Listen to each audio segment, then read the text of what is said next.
Good morning guys.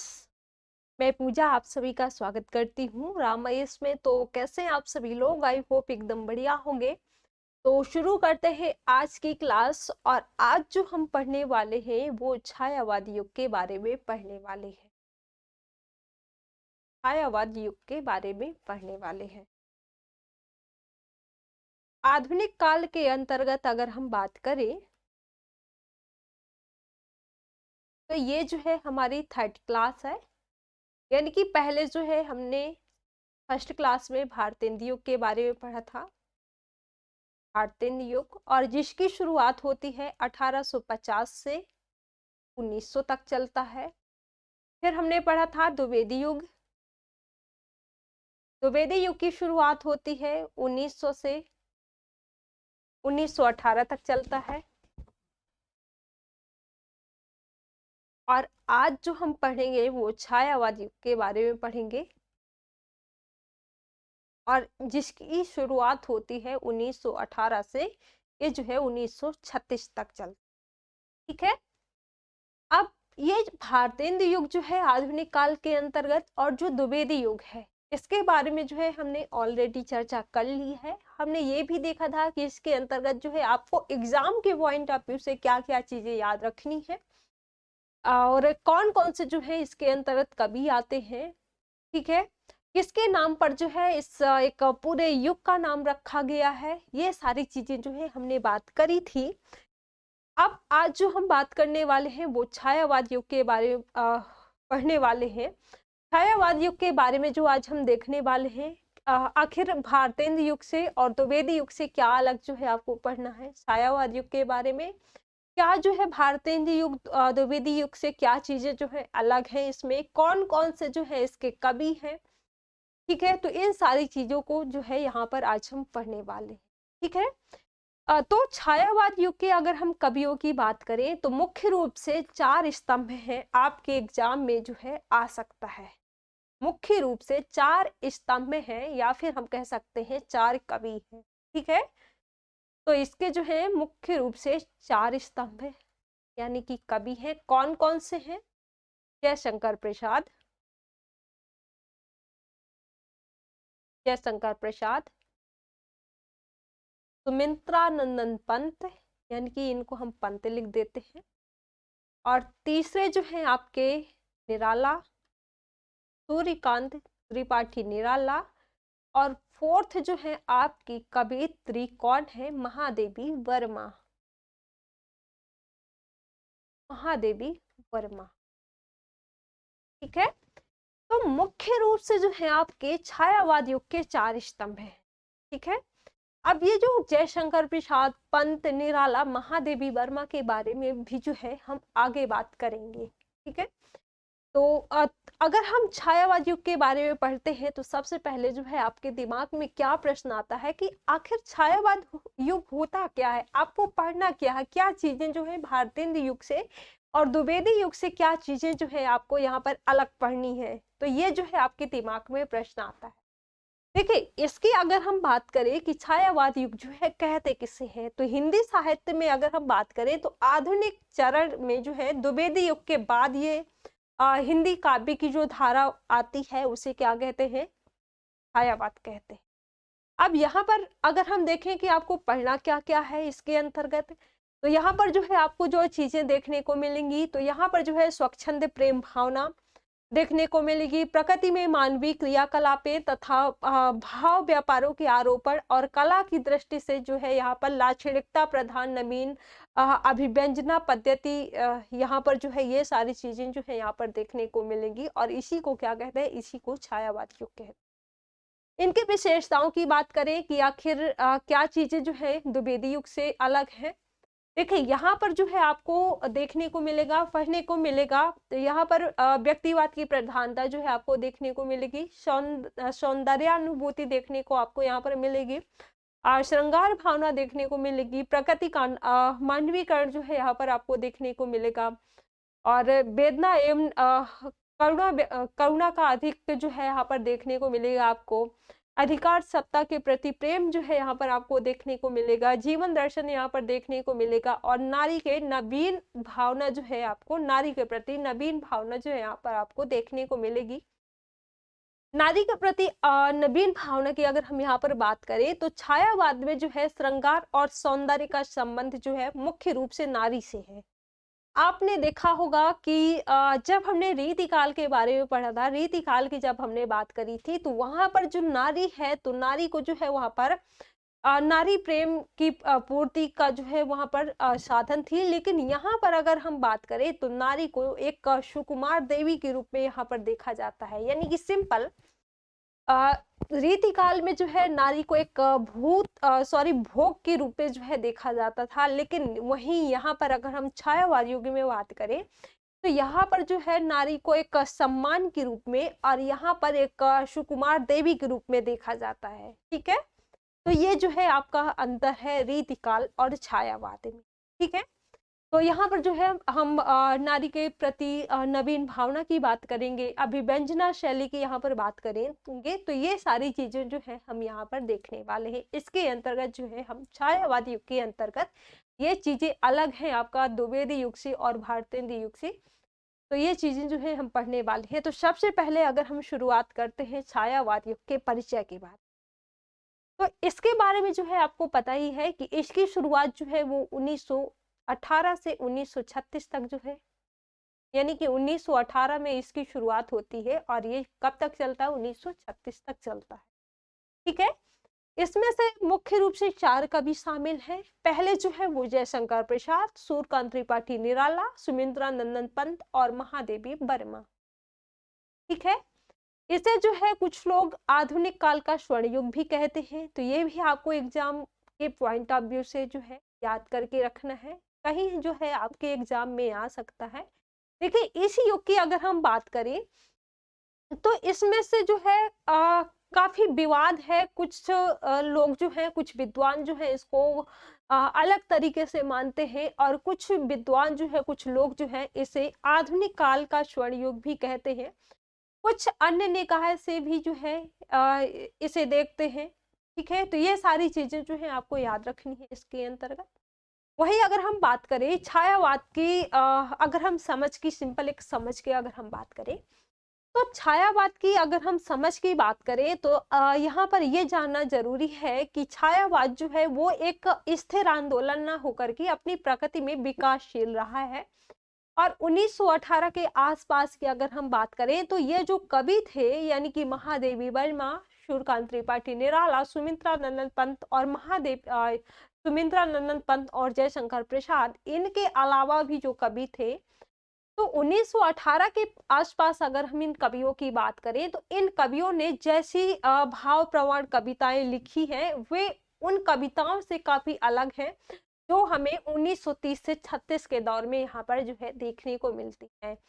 इसीलिए जो है छायावाद के मूल्यांकन में यह द्वंद्व हमेशा रहता है कि किस दौर की कविताओं को आधार बना करके जो है आधार बना करके निष्कर्ष निकाला जाए। ठीक है, तो अगर हम यहाँ पर बात करें तो बेहतर यही होगा कि कोई भी निष्कर्ष निकालने से पहले हम इस बात की जांच कर लें कि हमारे उदाहरण सिर्फ आरंभिक दौर के हैं या कविताओं के तो नहीं है। ये चीजें जो है यहाँ पर हमें समझनी होंगी। ठीक है, चलिए अब हम यहाँ पर देखते हैं छायावाद से आखिर तात्पर्य क्या है। छायावाद युग का आखिर तात्पर्य क्या है, इसकी अगर हम बात करें तो देखिए छायावाद युग की अगर हम तात्पर्य की बात करें तो छायावाद शब्द के अर्थ से जो है यहाँ पर संबंध, छायावाद शब्द के अर्थ के संबंध में अगर हम यहाँ पर बात करें तो विद्वानों ने जो है विभिन्न मत दिए हैं, अनेक प्रकार के जो है मत दिए हैं। लेकिन हम छायावाद की कोई एक निश्चित परिभाषा कभी जो है तय नहीं करते हैं। इस शब्द के प्रथम प्रयोक्ता है मुकुटधर पांडे, और इन्होंने जो है अपने निबंधों में छायावाद की 5 विशेषताओं का उल्लेख किया। इनकी जो पहली विशेषता है वो है वैयक्तिकता, सेकंड विशेषता है स्वतंत्र चेतना, थर्ड है रहस्यवादिता, फोर्थ है शैलीगत वैशिष्ट्य, और फिफ्थ जो है इनकी विशेषता वो है अस्पष्टता। ठीक है, आगे अगर हम अन्य विद्वानों की बात करें तो आगे चल कर के जो है अनेक विद्वानों ने छायावाद शब्द की जो है अलग व्याख्या करी है, यानी कि अलग अलग तरीके से जो है व्याख्या करी है। कई विद्वान जो है यही संकेत देते हैं कि छायावाद का जो संबंध है वो किसी प्रतीकात्मक या रहस्यात्मक काव्य से है। यह संकेत जो है मुकुटधर पांडे की अगर हम बात करें तो मुकुटधर पांडे की व्याख्या में भी था और आगे भी बना रहा है। उदाहरण के लिए अगर हम बात करें तो आचार्य महावीर प्रसाद द्विवेदी ने जो है छायावाद की परिभाषा इस अनोखे अंदाज में दी है। इन्होंने कहा है कि छायावाद से लोगों का क्या मतलब है कुछ समझ नहीं आता। शायद उनका मतलब यह भी है कि किसी कविता के भावों का जो है भावों की जो छाया है वो यदि कहीं अन्यंत्र जाकर के पढ़े तो उसे क्या कहते हैं, उसे छायावादी कविता कहना चाहिए। ठीक है, ये कौन कहते हैं, ये आचार्य महावीर प्रसाद द्विवेदी कहते हैं। वही हम आचार्य शुक्ल की अगर हम बात करें तो आचार्य शुक्ल भी जो है छायावाद के प्रति सकारात्मक नहीं है। उन्हें लगता है कि स्वच्छंदतावाद की स्वतंत्र व प्रांजल जो धारा है तो इसके विकास को जो है छायावादी कवियों ने जो है अपने रहस्यवादी या प्रतीकवादी काव्य के माध्यम से जो है रोक दिया है। उन्होंने जो है छायावाद की जो व्याख्या है वो रहस्यात्मक व प्रतीकात्मक के रूप में ही की है और जो है इसे हिंदी साहित्य की नकारात्मक प्रवृत्ति के रूप में देखा गया। ठीक है, वही हम शुक्ल जी की अगर हम बात करें तो शुक्ल जी के बाद जो है कुछ समीक्षकों ने जो है छायावाद को सकारात्मक नजरिए से देखने की कोशिश करी है। सबसे पहले अगर हम बात करें आचार्य शांतिप्रिय द्विवेदी हैं तो इन्होंने जो है छायावाद को गांधीवाद और साहित्यिक संस्करण के रूप में जो है पहचान दिलाने की कोशिश करी है। देखिए गांधीवाद और यहाँ पर जो है आपको मार्क्सवाद देखने को मिलेगा। तो इनके बारे में जो है आपको आपके सिलेबस में मेंशन है तो इनके बारे में जो है हम बात करेंगे। ठीक है कि गांधीवाद क्या होता है, इनकी गांधीवाद मतलब क्या विचारधारा है, मार्क्सवाद क्या होता है, इनके बारे में जो है हम आगे देखने वाले हैं। ठीक है, शायद 3rd या 4th यूनिट में है आपके गांधीवाद और मार्क्सवाद लोहिया विचार के बारे में जो है अंबेडकर विचार के बारे में जो है आपके सिलेबस में मेंशन है। ठीक है, वही हम आचार्य हजारी प्रसाद द्विवेदी की बात करें तो इन्होंने जो है छायावाद नाम के प्रति जो है अरुचि जाहिर करते हुए कहा है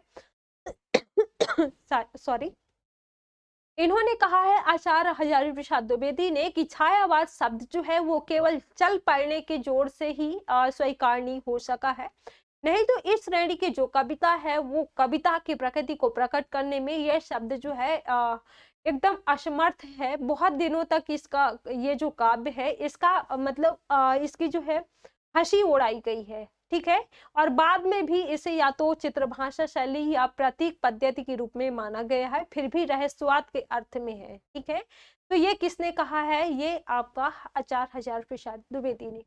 ये चीजें रही हैं आज छायावाद के तात्पर्य को लेकर। अब हम थोड़ा सा देख लेते हैं छायावाद के उदय के कारण। छायावाद के उदय के कारण, उदय के कारण परिस्थितियां क्या रही हैं, परिस्थितियां क्या रही हैं। ठीक है, इसके अगर हम उदय के कारण की बात करें, इस टाइम की परिस्थितियों की बात करें कि आखिर क्या परिस्थितियां रही हैं, क्यों इसका जो है उदय हुआ, तो इसकी अगर हम बात करें तो 20वीं सदी के दूसरे दशक के जो है उत्तरार्ध में यानी कि शुरुआती दौर में जो है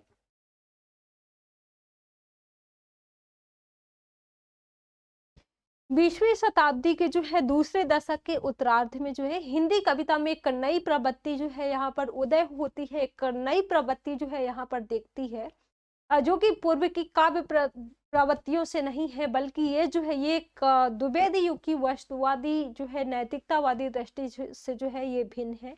इसी उदित होती हुई जो नई प्रवृत्ति है जिसे स्वच्छंदतावाद या फिर रोमांटिसिज्म कहा गया है, तो इसने जो है छायावाद के लिए पृष्ठभूमि तैयार की और ये वही काव्य धारा है जिसे द्विवेदी युग के दौरान सिद्धार्थ पाठक के नेतृत्व में की गई थी। कई जो है कवि चला रहे थे।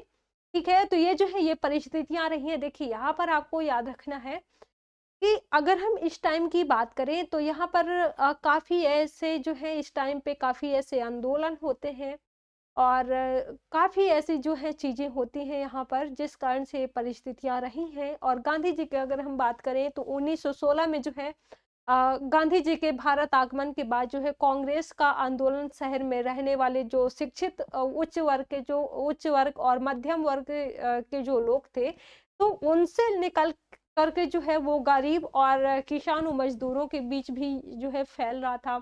असहयोग आंदोलन और सविनय अवज्ञा आंदोलन ने जो है स्वतंत्रता की चेतना पूरे देश में फैला दी थी। 1928 से 1931 की बात करें तो 1928 से 31 के दौरान जो है क्रांतिकारी आंदोलनों का जो है दूसरा चरण संपन्न हो चुका था। ठीक है, तो ये सारी चीजें जो है रही हैं। यहाँ पर कई सारी जो है परिस्थितियां होती हैं, कई सारे जो है यहाँ पर कह सकते हैं कि कई सारे आंदोलन होते हैं, कई सारी चीजें जो है निकल के आती हैं जिसका कारण होता है छायावाद का उदय। ठीक है, अब हम यहाँ पर थोड़ा सा बात कर लेते हैं कि आखिर इस टाइम की जो है क्या विशेषताएं रही हैं, क्या जो है अलग विशेषताएं रही, अलग चीजें जो है भारतेंदु युग से और द्विवेदी युग से क्या चीजें जो है अलग रही हैं। तो छायावाद की अगर हम प्रवृत्तियों या फिर हम के विशेषताओं की बात करें तो यहाँ पर अगर हम छायावाद की विशेषताओं की बात करें, क्या आखिर अलग है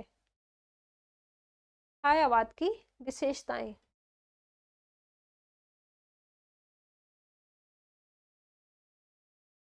ठीक है,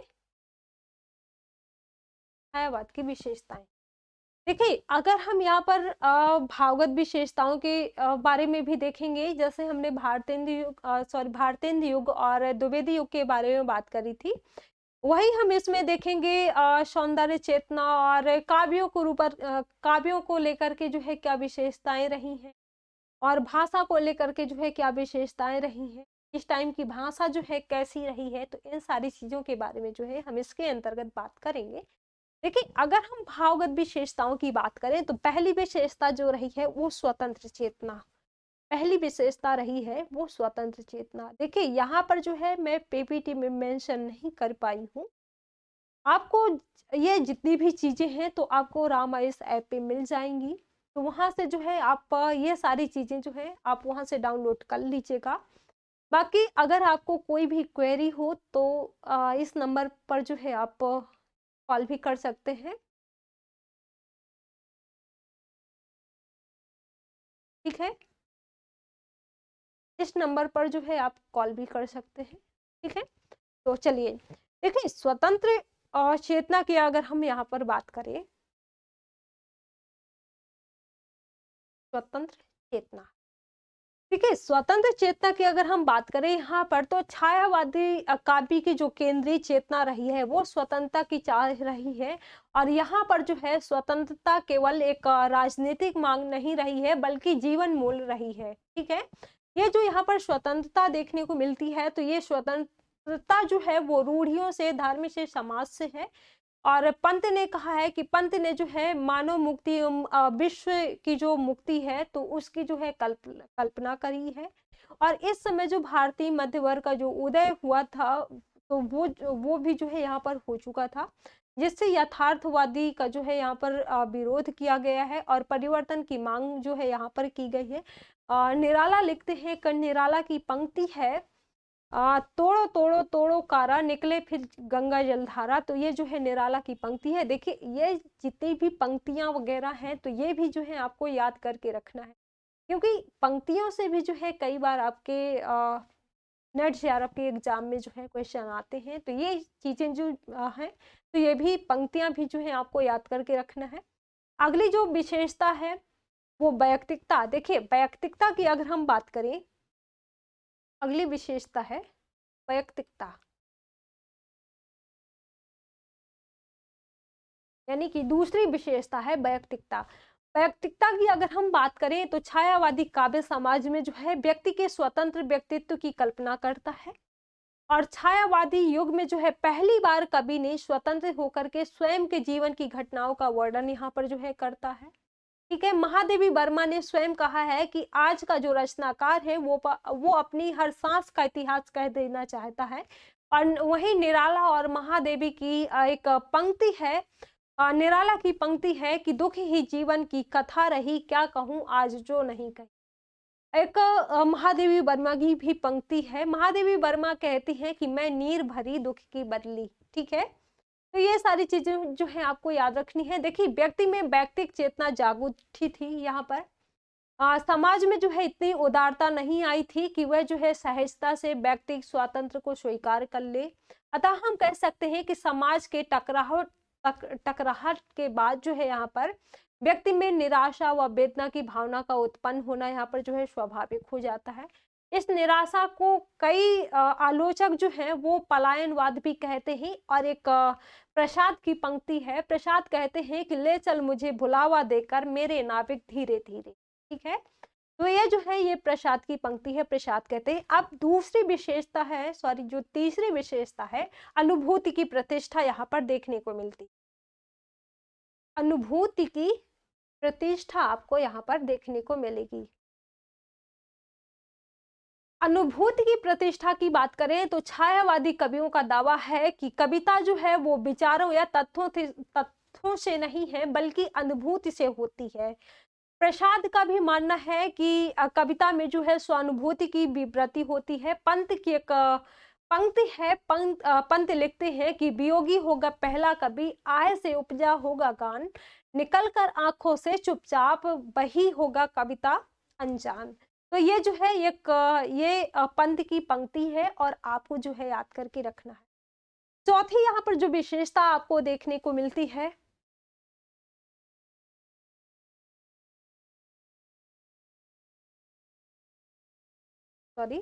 चौथी यहाँ पर जो है आपको विशेषता देखने को मिलती है जिज्ञासा, जिज्ञासा।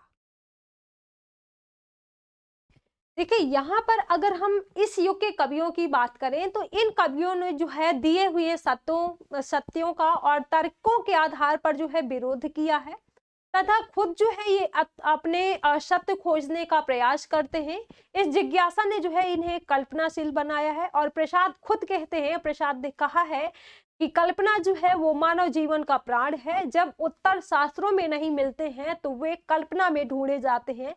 ये किसने कहा है? ये प्रसाद कहे हैं, ठीक है। तो ये पंक्ति भी जो है आपको याद रखनी है। और इसीलिए ये कहते हैं कि इसीलिए ये जो कवि है ये कल्पना की काफी प्रशंसा करते हैं। एक पंक्ति है, आह कल्पना का सुंदर वह जगत मधुर होगा कितना होता है, ठीक है। आए कल्पना का सुंदर वह जगत मधुर कितना होता है। ये जो है ये एक पंक्ति है, आपको याद करके रखना है, ठीक है। अब इनकी जो पांचवी विशेषता यहाँ पर देखने को मिलती है, पांचवी विशेषता आपको यहाँ पर क्या देखने को मिलती है? वेदना की विवृत्ति आपको यहाँ पर देखने को मिलेगी। वेदना की विवृत्ति जो है आपको देखने को मिलेगी। वेदना की विवृत्ति की अगर हम यहाँ पर बात करें तो छायावादी कविता जो है वो वेदना से भरी हुई है। पर ये वेदना जो है यहाँ पर पीड़ा नहीं देती बल्कि काम्य व सुंदर यहाँ पर है, ठीक है। ऐसा यहाँ पर लगता है कि कवि जो है उससे बाहर निकलना ही नहीं चाहते। जब व्यक्ति स्वाधीन होकर विकल्पों का स्वयं चयन करता है तो वो उसे जो है कभी दुख होना स्वाभाविक है, ठीक है। तो ये चीजें जो है वेदना की विवृत्ति के अंतर्गत देखने को मिलती है, ठीक है। अब हम यहाँ पर छठवीं जो विशेषता यहाँ पर जो देखने को मिलती है आपको छायावादी योग के अंतर्गत क्या देखने को मिलती है? प्रेमानुभूति। प्रेमानुभूति, प्रेमानुभूति यहाँ पर जो है आपको देखने को मिलती है। देखिए, प्रेमानुभूति की अगर हम यहाँ पर बात करें तो छायावादी कवियों में जो है छायावादी कविता का जो प्रमुख आधार है वो प्रेमानुभूति है। और यहाँ पर जो एक ये प्रेम की अनुभूति देखी जाती है तो इस प्रेम की अनुभूति की जो दिशा है वो मानव प्रकृति और ईश्वर तक व्याप्त है। और ये जो है प्रणय क्षेत्र में वह मानसिक भावनाओं, आवेगों, निराशा, पीड़ा, स्मृति आदि का जो है यहाँ पर विशद चित्रण देखने को जो है आपको यहाँ पर मिलता है, ठीक है। तो ये चीजें जो है रही हैं आपकी प्रेमानुभूति के अंतर्गत। अब हम आगे बढ़ते हैं। आगे यहाँ पर अगर हम बात करें सौंदर्य चेतना की, देखिए सौंदर्य चेतना की अगर हम बात करें यहाँ पर सातवीं विशेषता है सौंदर्य चेतना को लेकर के। सौंदर्य चेतना, सौंदर्य चेतना की अगर हम यहाँ पर बात करें तो छायावादी कवियों की जो सौंदर्य चेतना है वो अत्यधिक उदार, उदात्त एवं विशाल है। ठीक है, इनमें जो है मानव प्रकृति एवं भावों के गहरे लोक सम्माहित हैं और कल्पना सौंदर्य को जो है यहाँ मुखरित करती है। छायावाद जो है वो सौंदर्य की एक चित्रशाला है जिसमें मानव जो है मानव सौंदर्य सर्वोच्च स्तर पर प्रतिष्ठित है। एक निराला की पंक्ति है, निराला कहते हैं कि सुंदर है सुमन बेहद सुंदर मानो तुम सबसे सुंदरतम। तो ये जो है निराला की पंक्ति है और आपको याद करके रखना है। ठीक है, यहाँ अगर हम नारी की बात करें तो यहाँ नारी का सौंदर्य जो है वो नग्नता नहीं है बल्कि गूढ़ता का है। जैसे हमने क्या बात करी थी कि रीतिकाल में जो है आपको नारी के प्रति अगर हम बात करें तो वहां पर जो है भोग की वस्तु नारी जो है समझी जाती है, लेकिन यहाँ पर आपको क्या देखने को मिलेगा, नारी को एक यहाँ देवी के रूप में देखा जाता है। ठीक है, तो यहाँ पर जो नारी का सौंदर्य है वो नग्नता नहीं है बल्कि यहाँ पर गूढ़ता है। ठीक है, एक पंक्ति है प्रसाद की एक पंक्ति है जो पर्दे में यहाँ पर इनकी एक पंक्ति है, तुम कनक किरण के अंतराल में लुक छिप कर चलते हो क्यों, हे लाज भरे सौंदर्य बता दो मौन बने रहते हो क्यों। तो ये प्रसाद की पंक्ति है। ठीक है, छायावाद में अगर हम बात करें तो छायावाद की नारी का जो सौंदर्य है जैसे हमने बात किया तो वो क्या है, वो सुकुमार है, सौम्य व पवित्र है। एक पंत की एक पंक्ति है, पंत कहते हैं कि तुम्हारे छूने में था प्राण संग में पावन गंगा स्नान। एक पंत की एक दूसरी पंक्ति भी है, पंत कहते हैं कि सरल भौहों में था आकाश हास में सैसों का संसार। ठीक है, तो ये सारी चीजें आपको याद करके रखना है सौंदर्य चेतना के अंतर्गत, सौंदर्यगत विशेषता के अंतर्गत। अब इनकी अगली जो विशेषता है आपको देखने को मिलती है छायावादी युग में प्रकृति चित्रण। ठीक है, प्रकृति चित्रण की अगर हम यहाँ पर बात करें ना, प्रकृति चित्रण तो छायावाद में जो है प्रकृति इस तरह जो है यहाँ पर समा जाती है कि छायावाद से उसे अलग करना यहाँ पर जो है संभव नहीं।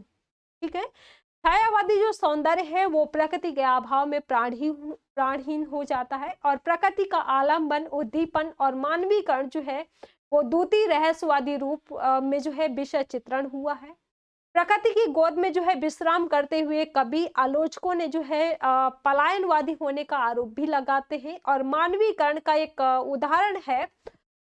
उदाहरण है मेघ में आसमान से उतर रही संध्या सुंदरी परी सी। ये जो है एक जो है निराला की पंक्ति है। अब यहाँ पर जो है आपको अगली विशेषता क्या देखने को मिलती है, राष्ट्रीय स्वर। अगली विशेषता आपको यहाँ पर क्या देखने को मिलती है, राष्ट्रीय स्वर। देखिए छायावाद में अगर हम राष्ट्रीय स्वर की बात करें तो छायावादी कवि जो है, तो छायावादी कवि को राष्ट्र और संस्कृति के एक व्यापक और कह सकते हैं कि गौरवमयी धरोहर से जो है प्यार है और उस पर तात्कालिक आंदोलनों व राष्ट्रीय लहर का प्रभाव भी देखा जाता है। वह जो है स्वाधीनता आंदोलन का रोज नामचा नहीं लिखता है बल्कि इसमें जो छिपे हुए मूल्य हैं तो उन मूल्यों की जो है कालजयी प्रस्तुति करता है, कालजयी जो है रचनाएं लिखता है। इनके काव्य में जो है अगर हम बात करें तो जागृति, जागरण, जागो आदि शब्दों का जो है यहाँ पर निरंतर जो प्रयोग है वो आपको यहाँ पर देखने को मिलेगा। राष्ट्र के गौरव में जो है अतीत पर ये गर्व करते हैं।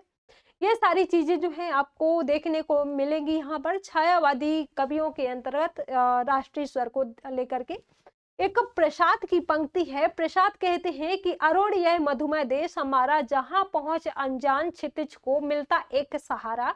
तो ये कौन कहते हैं, ये राष्ट्रीय स्वर को लेकर के ये एक प्रसाद की पंक्ति है, प्रसाद कहते हैं। इनके काव्यों में अगर हम बात करें तो इनके काव्य की मूल चेतना ही स्वतंत्रता है जिसकी प्रतीकात्मकता और अभिव्यक्ति जो है इनके काव्य में हुई है।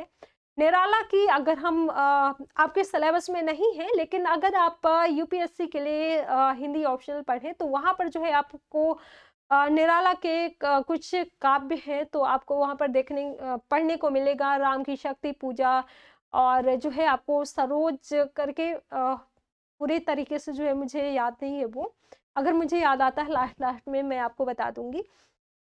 तो वो एक है, तो ये चीजें जो है आपको यहाँ पर पढ़ने को मिलेंगी। राम की शक्ति पूजा है और ये सारी चीजें आपको देखने को मिलेंगी यहाँ पर यूपीएससी के अंतर्गत। ठीक है, तो अगर हम यहाँ पर निराला की बात करें तो निराला की जो राम की शक्ति पूजा है तो इसका प्रामाणिक दस्तावेज है, यानी कि राष्ट्रीय स्वर को लेकर के एक निराला की पंक्ति है। निराला कहते हैं कि शक्ति की करो मौलिक कल्पना, करो पूजन। ठीक है, तो ये जो है निराला की पंक्ति है। अब हम बात करते हैं शिल्पगत विशेषताओं के अंतर्गत क्या क्या चीजें जो है आपको, यानी कि काव्य रूप यहाँ पर क्या है, भाषा को लेकर के क्या विशेषताएं हैं, छंदों को लेकर के जो है क्या विशेषताएं हैं। ठीक है, काव्यगत शिल्पगत विशेषताएं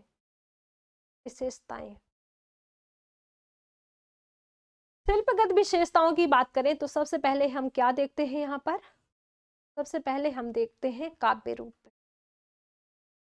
आखिर काव्य रूपों को लेकर के क्या विशेषताएं आपको छायावाद के अंतर्गत देखने को मिलती हैं। देखिए, काव्य रूप की अगर हम बात करें तो यह कविता जो है वो भावना प्रधान है, इसलिए जो है प्रकृति में प्रगीतात्मक है। छायावाद में जो है प्रगीतों की रचना हुई है, जिनमें निराला के प्रगीत यहाँ पर जो है सर्वप्रमुख है, यानी कि हम कह सकते हैं कि महत्वपूर्ण है, अग्रणी है। महादेवी ने जो महादेवी भी जो है यहाँ पर गीत लिखे हैं, महादेवी ने भी। निराला, पंत व प्रसाद ने जो है लंबी कविताएं भी लिखी हैं। लंबी कविताओं में जो है अंतर वस्तु आपको देखने को मिलेगी, प्रबंधात्मक एवं विस्तृत होती हुई यहाँ पर जो है कविताएं देखने को मिलेंगी। ठीक है, तो ये सारी चीजें जो है आपको मिलेंगी इसके अंतर्गत देखने को। देखिए, जब हम पढ़ेंगे आगे कवियों के बारे में, यानी कि छायावाद के कौन कौन से कवि हैं, इनका जन्म कब हुआ और कौन कौन से जो है यहाँ पर मुख्य रूप से कौन सी मतलब कौन कौन से इन्होंने रचनाएं करी, कौन कौन से इन्होंने काव्य लिखे, क्या इनके उपन्यास रहे हैं, क्या कहानियां वगैरह रही हैं, तो ये सारी चीजों के बारे में जो है हम देखेंगे। तो एक कमायनी है, कमायनी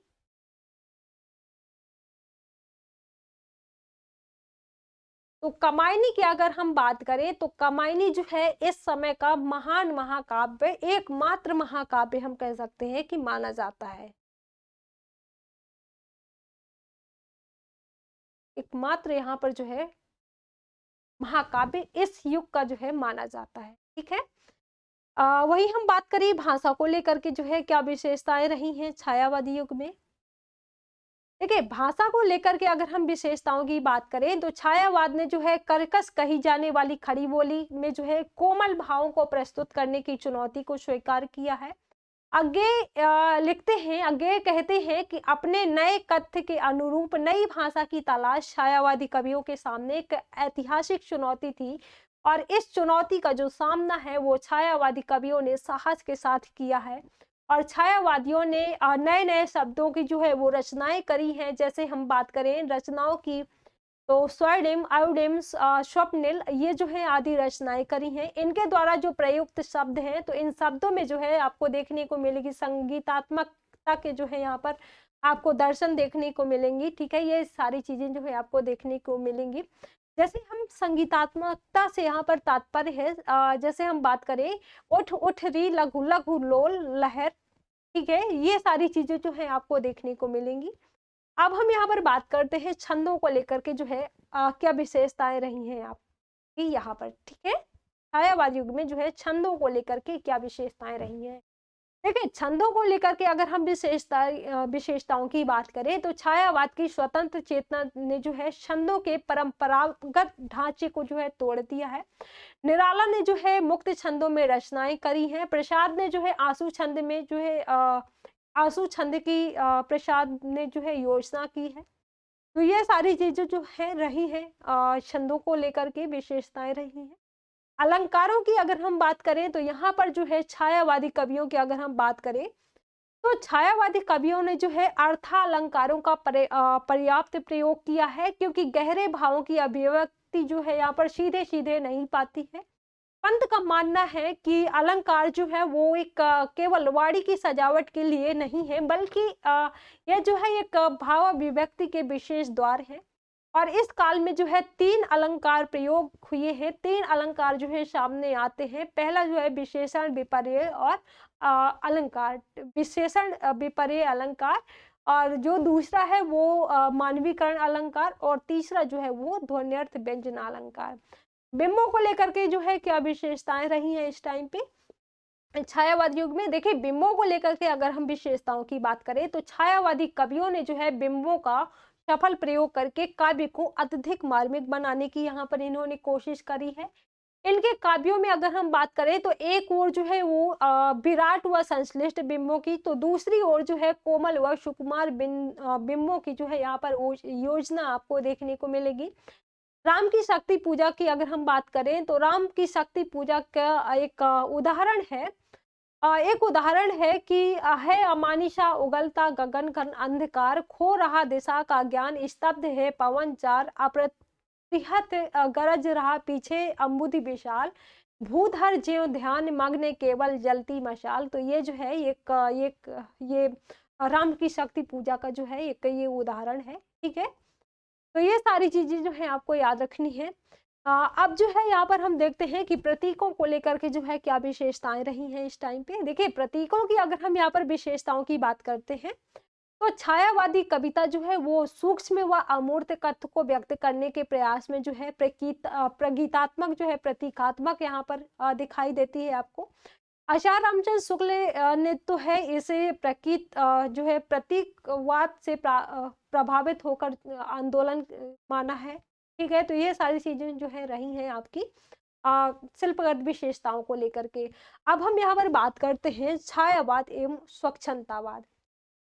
छायावाद व स्वच्छंदतावाद की बात करें तो यहाँ पर जो है पश्चिमी साहित्य चिंतन में जो है रूसो की प्रेरणा तथा विलियम वर्ड्सवर्थ और सैमुअल टेलर जो है कॉलरेज के नेतृत्व में एक साहित्यिक आंदोलन का सूत्रपात होता है।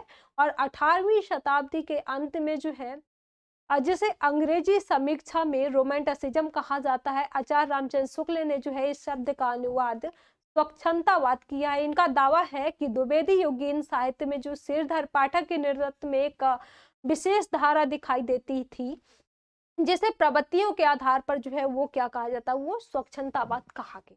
ठीक है, तो ये सारी चीजें जो है आपको याद रखनी है। देखिए, यहाँ पर अगर हम बात करें तो पश्चिम में जो है पश्चिम के स्वच्छंदतावाद की एक मूल विशेषता है मानव कविता तथा भाषा के स्तर पर स्वच्छंदता की मूल की जो प्रतिष्ठा है वो यहाँ पर करना सही है।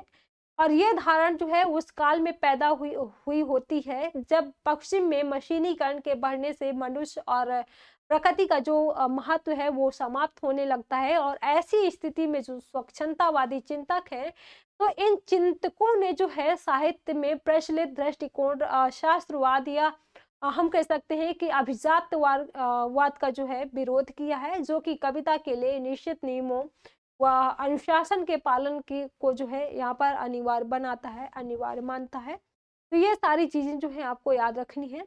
वही अगर हम बात करें भारतीय की तो भारतीय स्वच्छंदतावाद में अगर हम बात करें तो पश्चिमी स्वतंत्रतावाद से कुछ अलग तरह की यहाँ पर जो है आपको चिंताएं देखने को मिलेंगी। अपनी मूल प्रकृति में जो है स्वच्छंदतावाद की विशेषताएं यहाँ भी वही आपको देखने को मिलेंगी जो आपको पश्चिम में देखने को मिलती हैं। ठीक है, लेकिन यहाँ पर अगर हम बात करें तो यहाँ परिवेशगत भिन्नता के कारण इनकी अभिव्यक्ति जो है कुछ अलग तरीके से यहाँ पर आपको देखने को मिलेगी, कुछ अलग तरीके से यहाँ पर होती है। जैसे हम बात करें तत्कालीन भारत की मूल समस्या मशीनीकरण नहीं थी बल्कि राष्ट्रीय पराधीनता जो थी, राष्ट्रीय पराधीनता, सामाजिक व रूढ़िवादी दबाव जो थे यहाँ पर आपको देखने को मिलेंगी। भाषा के स्तर पर जो है मूल समस्या स्वाभाविकता नहीं थी बल्कि ये जो है आधुनिक भावों और विचारों को धारण करने के लिए जो है एक नई भाषिक संरचना जरूरी हो चली थी। तो ये सारी चीजें जो है आपको यहाँ पर देखने को मिलेंगी। स्वच्छंदतावाद और छायावाद के संबंधों की आरंभिक व्याख्या जो है आचार्य रामचंद्र शुक्ल ने की है और इनका मानना है, इनका मत है कि द्विवेदी युग में जो श्रीधर पाठक के नेतृत्व में जो स्वच्छंदतावाद की जिस धारा का आरंभ हुआ था वह हिंदी साहित्य के विकास में अगर हम बात करें तो हिंदी साहित्य के विकास में एक नया तथा सार्थक दृष्टिकोण जो है यहाँ पर लेकर आई है। ये सारी चीजें जो है आपको यहाँ पर देखने को मिलेंगी। ठीक है, अब हम आगे देखते हैं, आगे हम बात करें छायावाद एवं स्वच्छंदतावाद। देखिए, छायावाद एवं स्वच्छंदतावाद की बात करें तो पश्चिमी साहित्य चिंतन में रूसो की प्रेरणा तथा विलियम वर्ड्सवर्थ और सैमुअल टेलर कॉलरेज के नेतृत्व में एक साहित्यिक आंदोलन का जो है सूत्रपात होता है। 18वीं शती के अंत में होता है ये, जिसे जो है अंग्रेजी समीक्षा में रोमांटिसिज्म कहा जाता है। आचार्य रामचंद्र शुक्ल ने इस शब्द का अनुवाद जो है वो स्वच्छंदतावाद से किया है। इनका दावा है कि द्विवेदी युगीन साहित्य में श्रीधर पाठक के नेतृत्व में एक विशेष धारा दिखाई देती है, जिसे प्रवृत्तियों के आधार पर क्या कहा जाता है, वो क्या कहा जाता है, स्वच्छंदतावाद कहा जाता है। देखिए, यहाँ पर अगर हम बात करें तो भारतीय स्वच्छंदतावाद में पश्चिमी स्वच्छंदतावाद से जो है कुछ अलग तरह की चिंताएं यहाँ पर आपको देखने को मिलेंगी। अपनी मूल प्रकृति में स्वच्छंदतावाद की विशेषताएं यहाँ पर भी जो है वही दिखाई देती हैं जो पश्चिम में थी, जो पश्चिमी संस्कृति में जो है आपको देखने को जो है मिलती है। यहाँ पर अगर हम बात करें तो तत्कालीन भारत की जो मूल समस्या यहाँ पर देखने को मिलेगी, यहाँ पर जो है मशीनीकरण नहीं था, बल्कि राष्ट्रीय पराधीनता तथा सामाजिक व रूढ़िवादी दबावों की यहाँ पर जो है ये चीजें आपको देखने को मिलेंगी। भाषा के स्तर पर जो है मूल समस्या स्वाभाविकता की नहीं है, बल्कि यह थी कि आधुनिक भावों और विचारों को जो धारण करने के लिए एक नई भाषिक संरचना जो है यहाँ पर जरूरी हो चली थी। भारतीय स्वच्छंदतावाद ने जो ये जो स्तर थे तो इन स्तरों पर जो है विरोध किया तथा नवीन दृष्टि की स्थापना भी करी है। यहाँ पर जो है आपको स्वच्छंदतावाद और छायावाद के संबंधों की एक आरंभिक व्याख्या जो है आचार्य रामचंद्र शुक्ल ने करी है, और इनका मत है कि द्विवेदी युग में जो है श्रीधर पाठक के नेतृत्व में एक जो स्वच्छंदतावाद की जिस धारा का आरंभ हुआ था वह जो है वो हिंदी साहित्य के विकास में एक नया तथा सार्थक दृष्टिकोण जो है वो लेकर के आई है। और इन कवियों ने जो है पहली बार अगर हम बात करें तो जगत की सच्चाई और व्यक्तिकता जैसे मूल्यों की स्थापना करी है। जैसे हम उदाहरण के लिए बात करें अगर, तो श्रीधर पाठक की एक पंक्ति है। श्रीधर पाठक कहते हैं कि जगत है सच्चा तनिक न कच्चा, समझो बच्चा इसका भेद, लिखो न लेखनी करो बंद, श्री धर्षम सब कवि स्वच्छंद। तो ये जो है श्रीधर पाठक की एक पंक्ति है। वहीं अगर हम शुक्ल की बात करें तो शुक्ल ने कहा है कि इस स्वस्थ व सकारात्मक काव्यधारा का विकास जो है वो दो कारणों से रुक गया है। पहला कारण की अगर हम बात करें तो पहला कारण था कि आचार्य महावीर प्रसाद द्विवेदी जो है शास्त्रीय प्रतिमान लेकर के आलोचना के क्षेत्र में उतरे व उन्होंने जो है स्वच्छंदतावादी काव्य को शास्त्रीय प्रतिमानों के अनुरूप ना पा करके उसे जो है प्रशंसा की निगाह से नहीं देखा। और दूसरा कारण यह था कि रविन्द्रनाथ टैगोर के प्रभाव से जो है हिंदी काव्य में एक रहस्यवादी शैली का विकास होता है जिसे छायावाद कहा जाता है। ठीक है, रहस्यवाद की अगर हम बात करें तो रहस्यवाद जो है वो एक मूल प्रकृति में ही स्वच्छंदतावाद की एक जो है विरोधी दृष्टि है। अतः हम कह सकते हैं कि छायावाद के विकास में स्वच्छंदतावाद के विकास को जो है अवरुद्ध कर दिया जाता है। ठीक है, तो ये सारी चीजें जो है आपको याद में रखनी है। अब यहाँ पर हम थोड़ा सा देख लेते हैं आखिर छायावाद एवं स्वच्छंदतावाद में क्या अंतर है, तो आपको जो है और अच्छे से चीजें यहाँ पर समझ में आ जाएंगी। स्वच्छंदतावाद और छायावाद में आखिर क्या अंतर है, क्या चीजें हैं इसमें। देखिए, स्वच्छंदतावाद की बात करें तो खड़ी बोली की स्थापना यहाँ पर जो है खड़ी बोली की स्थापना,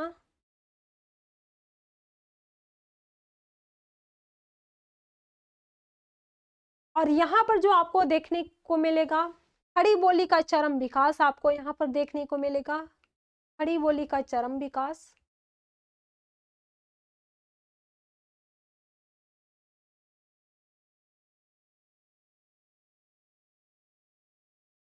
खड़ी बोली का चरम विकास आपको यहाँ पर देखने को मिलेगा।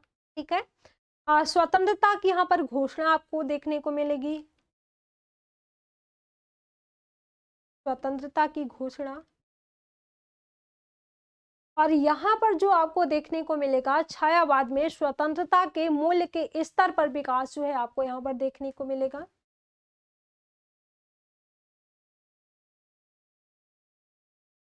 स्वतंत्रता का मूल के स्तर पर जो है आपको यहाँ पर विकास आपको देखने को मिलेगा।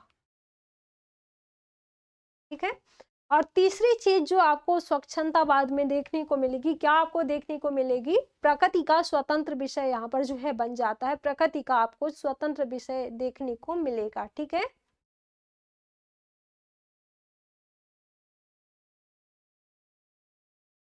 और छायावाद में जो आपको एक तीसरी चीज आपको यहाँ पर क्या देखने को मिलेगी, प्रकृति का मानवीकरण व उसका नारी से भी सुंदर हो जाना यहाँ पर आपको देखने को मिलेगा। ठीक है, चौथी चीज आपको स्वच्छंदतावाद के अंतर्गत देखने को मिलेगी, राष्ट्र प्रेम की भूमिका का विस्तार जो है आपको यहाँ पर देखने को मिलेगा। और छायावाद में जो है आपको राष्ट्रीय सांस्कृतिक प्रेम जो है यहाँ पर आपको देखने को मिलेगा। ठीक है, तो ये सारी चीजें जो है आपको याद में रखनी है छायावाद एवं स्वच्छंदतावाद की। ठीक है, अब हम आगे बढ़ते हैं, छायावाद एवं रहस्यवाद। छायावाद एवं रहस्यवाद की अगर हम बात करें तो छायावाद के संबंध में आचार्य शुक्ल कहते हैं, आचार्य शुक्ल का विचार है कि ये कविता जो है वो अपने बहुलांश में रहस्यवाद का ही एक रूप है। इस संबंध में हिंदी समीक्षा में दो विवाद आपको जो है देखने को मिलते हैं। पहला विवाद जो आपको देखने को मिलता है वो क्या छायावाद को रहस्यवाद कहा जा सकता है, और जो दूसरा विवाद देखने को आपको मिलता है कि क्या ये रहस्यवाद जो है वो मध्ययुगीन रहस्यवाद है जो कि भक्ति काल में भी जो है आपको दिखाई देता है। ठीक है, देखिए रहस्यवाद की अगर हम बात करें तो रहस्यवाद वह तीव्र भावनात्मक संबंध है जो कि किसी अभिव्यक्त या अज्ञात सत्ता के प्रति पैदा होता है, और रहस्यवादी व्यक्ति अपने अमूर्त प्रिय के विरह की जो है बेचैनी भी महसूस करता है। ठीक है, तो ये है रहस्यवाद। ठीक है, अब हम आगे बात करते हैं, एक यहाँ पर पंक्ति है महादेवी वर्मा की, रहस्यवाद एवं छायावाद को लेकर के जो है महादेवी वर्मा एक पंक्ति लिखती है। इनकी पंक्ति है कि अपने इस सोने पन की हूँ मैं मतवाली, प्राणों का दीप जलाकर करती रहती दिवाली। ये जो है एक महादेवी वर्मा की पंक्ति है। ठीक है, तो ये सारी चीजें जो है आपको इसमें याद करके रखनी है। अब हम आगे बात करते हैं छायावाद की राष्ट्रीय चेतना। देखिए छायावाद की राष्ट्रीय चेतना की अगर हम बात करें तो छायावाद काव्य पर प्रायः आरोप लगता है, क्या आरोप लगता है कि स्वाधीनता आंदोलन के सघनतम काल में रचे जाने के बावजूद ये जो है ये राष्ट्रीय चेतना से कटा हुआ है, और छायावादी कविता को जो है स्थूल दृष्टि से देखने पर ऐसा लगना स्वाभाविक है, किंतु ये जो है ये गहन विश्लेषण से पता चलता है कि ये काव्य जो है वो अपने समय के सांस्कृतिक एवं राष्ट्रीय संदर्भों को जो है धारण नहीं करता है, बल्कि ये जो है ये उनकी प्रगति में यथासंभव जो है योगदान भी देता है। ठीक है, यहाँ पर अगर हम बात करें तो कोई भी कविता जो है वो अपने समकालीन यथार्थ से कई स्तरों पर जो है संबंध स्थापित कर सकती है। कुछ कविताएं ऐसी भी होती हैं जो अपने समय की महत्वपूर्ण घटनाओं का वर्णन करके इतिहास बोध का परिचय देती हैं, और घटनाओं के वर्णन से पता चलता है, प्रतीत होता है कि कविता जो है वो अपने समय से जुड़ी हुई है। दूसरी ओर जो कुछ कविताएं ऐसी भी होती हैं कि जो अपने समय की घटनाओं का रोज नामचा नहीं लिखती, बल्कि सांस्कृतिक व सामाजिक सत्यों का गहरा विश्लेषण भी करती हैं। ठीक है, ऐसी कविताएं जो है वो बाहरी कलेवर में समाज से जुड़ी हुई प्रतीत नहीं होती हैं, बल्कि वास्तव में जो है ये समाज के साथ ही इनका गहनतम संबंध होता है। ठीक है, छायावादी कविता जो है इसी प्रकार से अपने राष्ट्र व समाज से जुड़ी हुई है। ये सारी चीजें जो है आपको याद रखनी है। छायावाद में अगर हम जागरण शब्द की बात करते हैं तो छायावाद में जागरण शब्द का जो प्रयोग है वो सभी कवियों ने अनेक संदर्भों में किया है, अनेक प्रकार से किया है।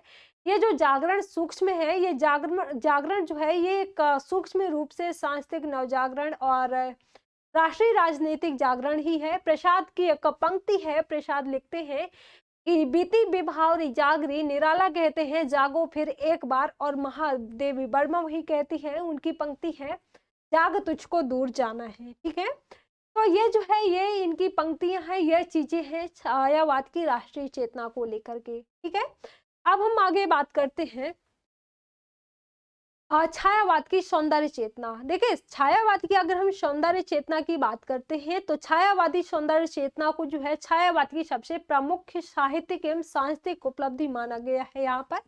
और ये जो कविता है तो जीवन के आधारभूत तत्वों सत्यम शिवम सुंदरम से जो है सौंदर्य को केंद्र में रखती है, तथा ये जो है ये एक सौंदर्य सत्य और शिव से युक्त है। ठीक है, तो ये सारी चीजें आपको याद रखनी है। देखिए छायावाद की अगर हम बात करते हैं तो छायावाद की जो सौंदर्य चेतना है ना वो जो है अत्यंत प्रबल है, जो कि जीवन के सुखात्मक पक्षों के साथ साथ यहाँ पर जो है आपको दुखात्मक पक्षों को भी सुंदर बना देती है। ये चीजें आपको देखने को मिलेंगी इसके अंतर्गत। तो ये सारी चीजें जो है आपको याद रखनी है। देखिए छायावादी चेतना जो है वो संपूर्ण सृष्टि में सौंदर्य खोजती हुई यहाँ पर आपको देखने को मिलेगी। एक पंक्ति है, छायावादी कवियों की पंक्ति है, सुंदर है सुमन बिहग सुंदर मानो तुम सबसे सुंदरतम। ठीक है, तो ये जो है छायावादी कवियों की पंक्ति है। अब हम यहाँ पर बात करते हैं छायावाद में वैयक्तिकता। छायावाद में वैयक्तिकता,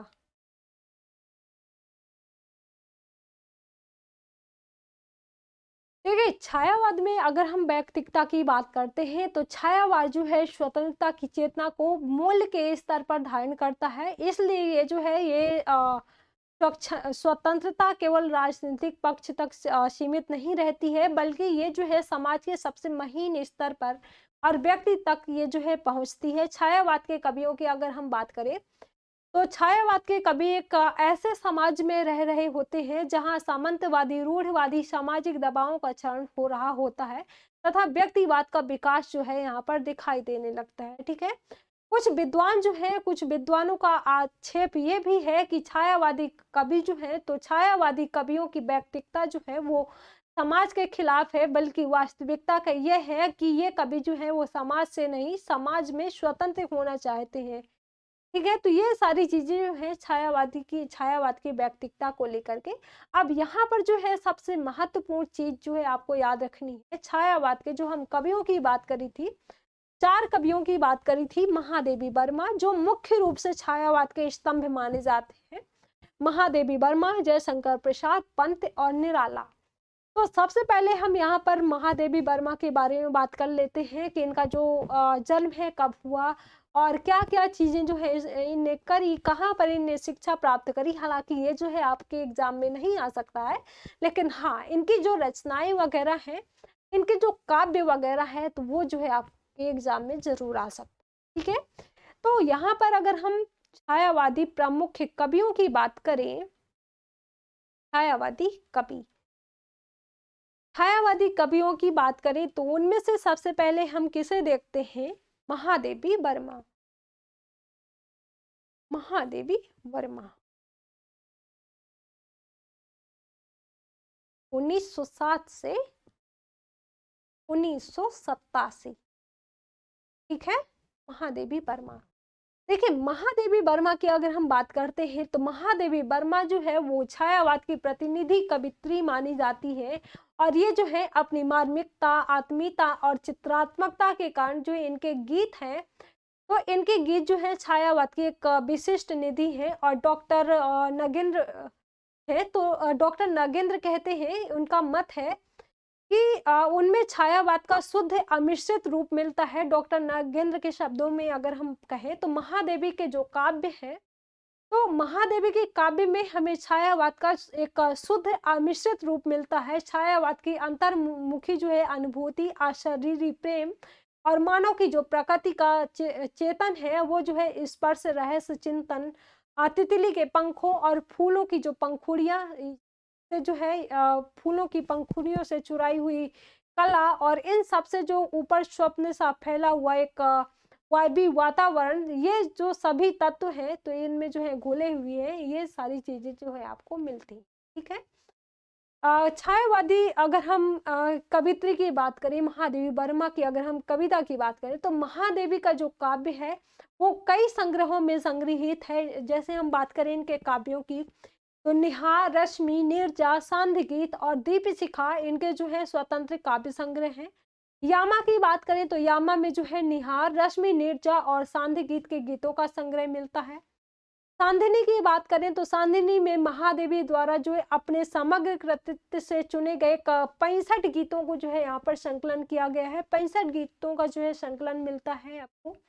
अग्नि रेखा की बात करें तो अग्नि रेखा जो है महादेवी वर्मा की मृत्यु के बाद लिखी गई है और यह जो है ये 1990 में प्रकाशित होती है। ठीक है, 1990 में ये जो काव्य संग्रह है वो प्रकाशित होता है अग्नि रेखा।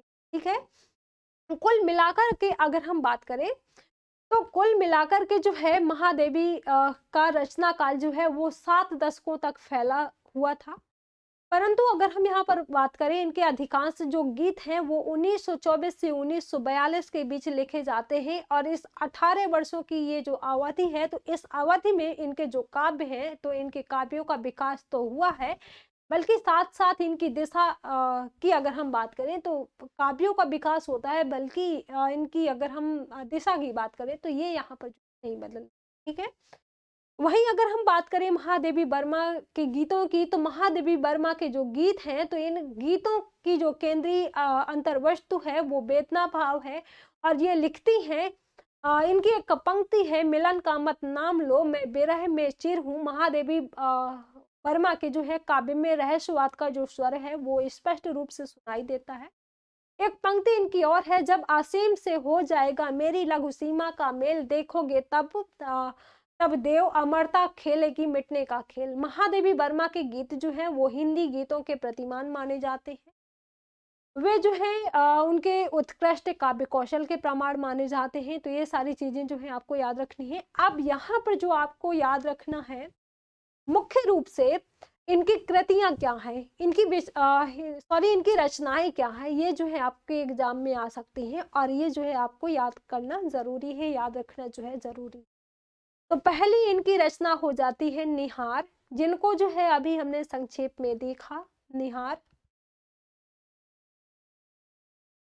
देखिए निहार की अगर हम बात करें तो निहार जो है ये महादेवी वर्मा की प्रथम काव्य कृति है और इनके काव्य में जो प्रवृत्तियां आगे चल करके पल्लवित और पुष्पित होती हैं वे सभी यहाँ पर जो है यहाँ बीज के रूप में विद्यमान होती हैं, आपको देखने को मिलती हैं। ठीक है, तो ये आपको यहाँ पर जो याद करके रखना है, इसका जो है ये प्रथम काव्य है, प्रथम काव्य कृति है।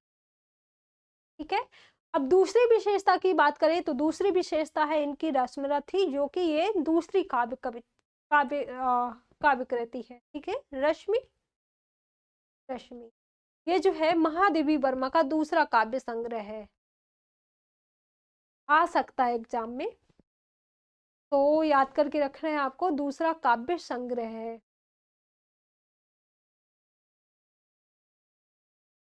ठीक है, तीसरे की अगर हम बात करें तो तीसरा है नीरजा और ये जो है महादेवी वर्मा की तीसरी काव्य कृति है। नीरजा तीसरी काव्य कृति है।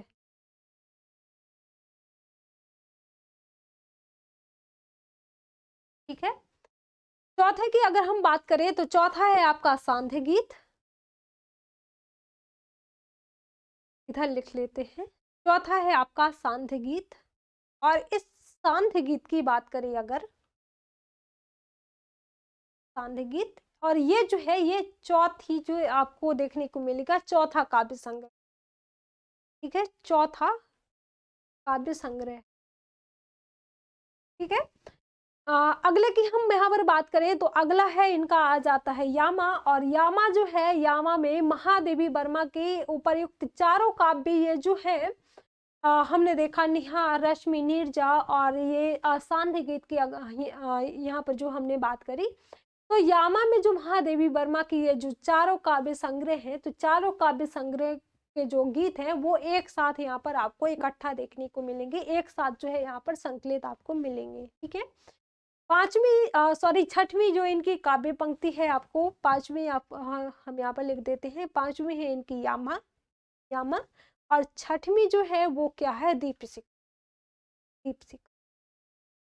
ठीक है, देखिए दीपशिखा की अगर हम बात करते हैं तो दीपशिखा में जो है 1936 से 1942 के बीच लिखे गए 51 गीत जो है यहाँ पर महादेवी वर्मा की अपनी हस्तलिपि में प्रकाशित हुई है और प्रत्येक जो गीत है, प्रत्येक गीत के साथ उसका अर्थवादी चित्र भी है। जिस समय दीपशिखा का जो प्रकाशन हुआ था तो उस समय राष्ट्रीय और अंतरराष्ट्रीय जीवन जो है वो तूफानी दौर से गुजर रहा था। दूसरे महायुद्ध की जो है विनाश लीला जो है जारी हो रही थी, जारी थी। और राष्ट्रीय जो स्वाधीनता आंदोलन थे वो जो है नाजुक मोड़ पर आ गए थे। ऐसे में जो कवित्री है तो कवित्री का जो है आत्मनिवेदन परक है, तो ये जो है यहाँ पर गीतों का प्रकाशन जो है अजीब यहाँ पर लग सकता है आपको देखने को। ठीक है, इसीलिए अगर हम यहाँ पर बात करें तो महादेवी ने उसके लिए झंझा झंझा और प्रलय के जो बीच है वो जो है यहाँ पर स्थित मंदिर में जलने वाली जो निष्कंप दीप शिखा का जो रूपक बांधा है, तो यहाँ पर ये सारी चीजें हैं आपको देखने को मिलेंगी। साथ में जो आपको यहाँ पर काव्य संग्रह देखने को मिलेगा वो अग्नि रेखा मिलेगा। और अग्नि रेखा की अगर हम बात करें तो महादेव, ये अग्नि रेखा जो है आपको याद करके रखना है, ये जरूर आ सकता है एग्जाम में। अग्नि रेखा जो है ये महादेवी वर्मा की मृत्यु के बाद जो है ये प्रकाशित हुआ एक काव्य संग्रह है, जिसमें उनकी अंतिम दिनों में लिखी गई 30 कविताएं इसमें जो है आपको देखने को मिलेंगी।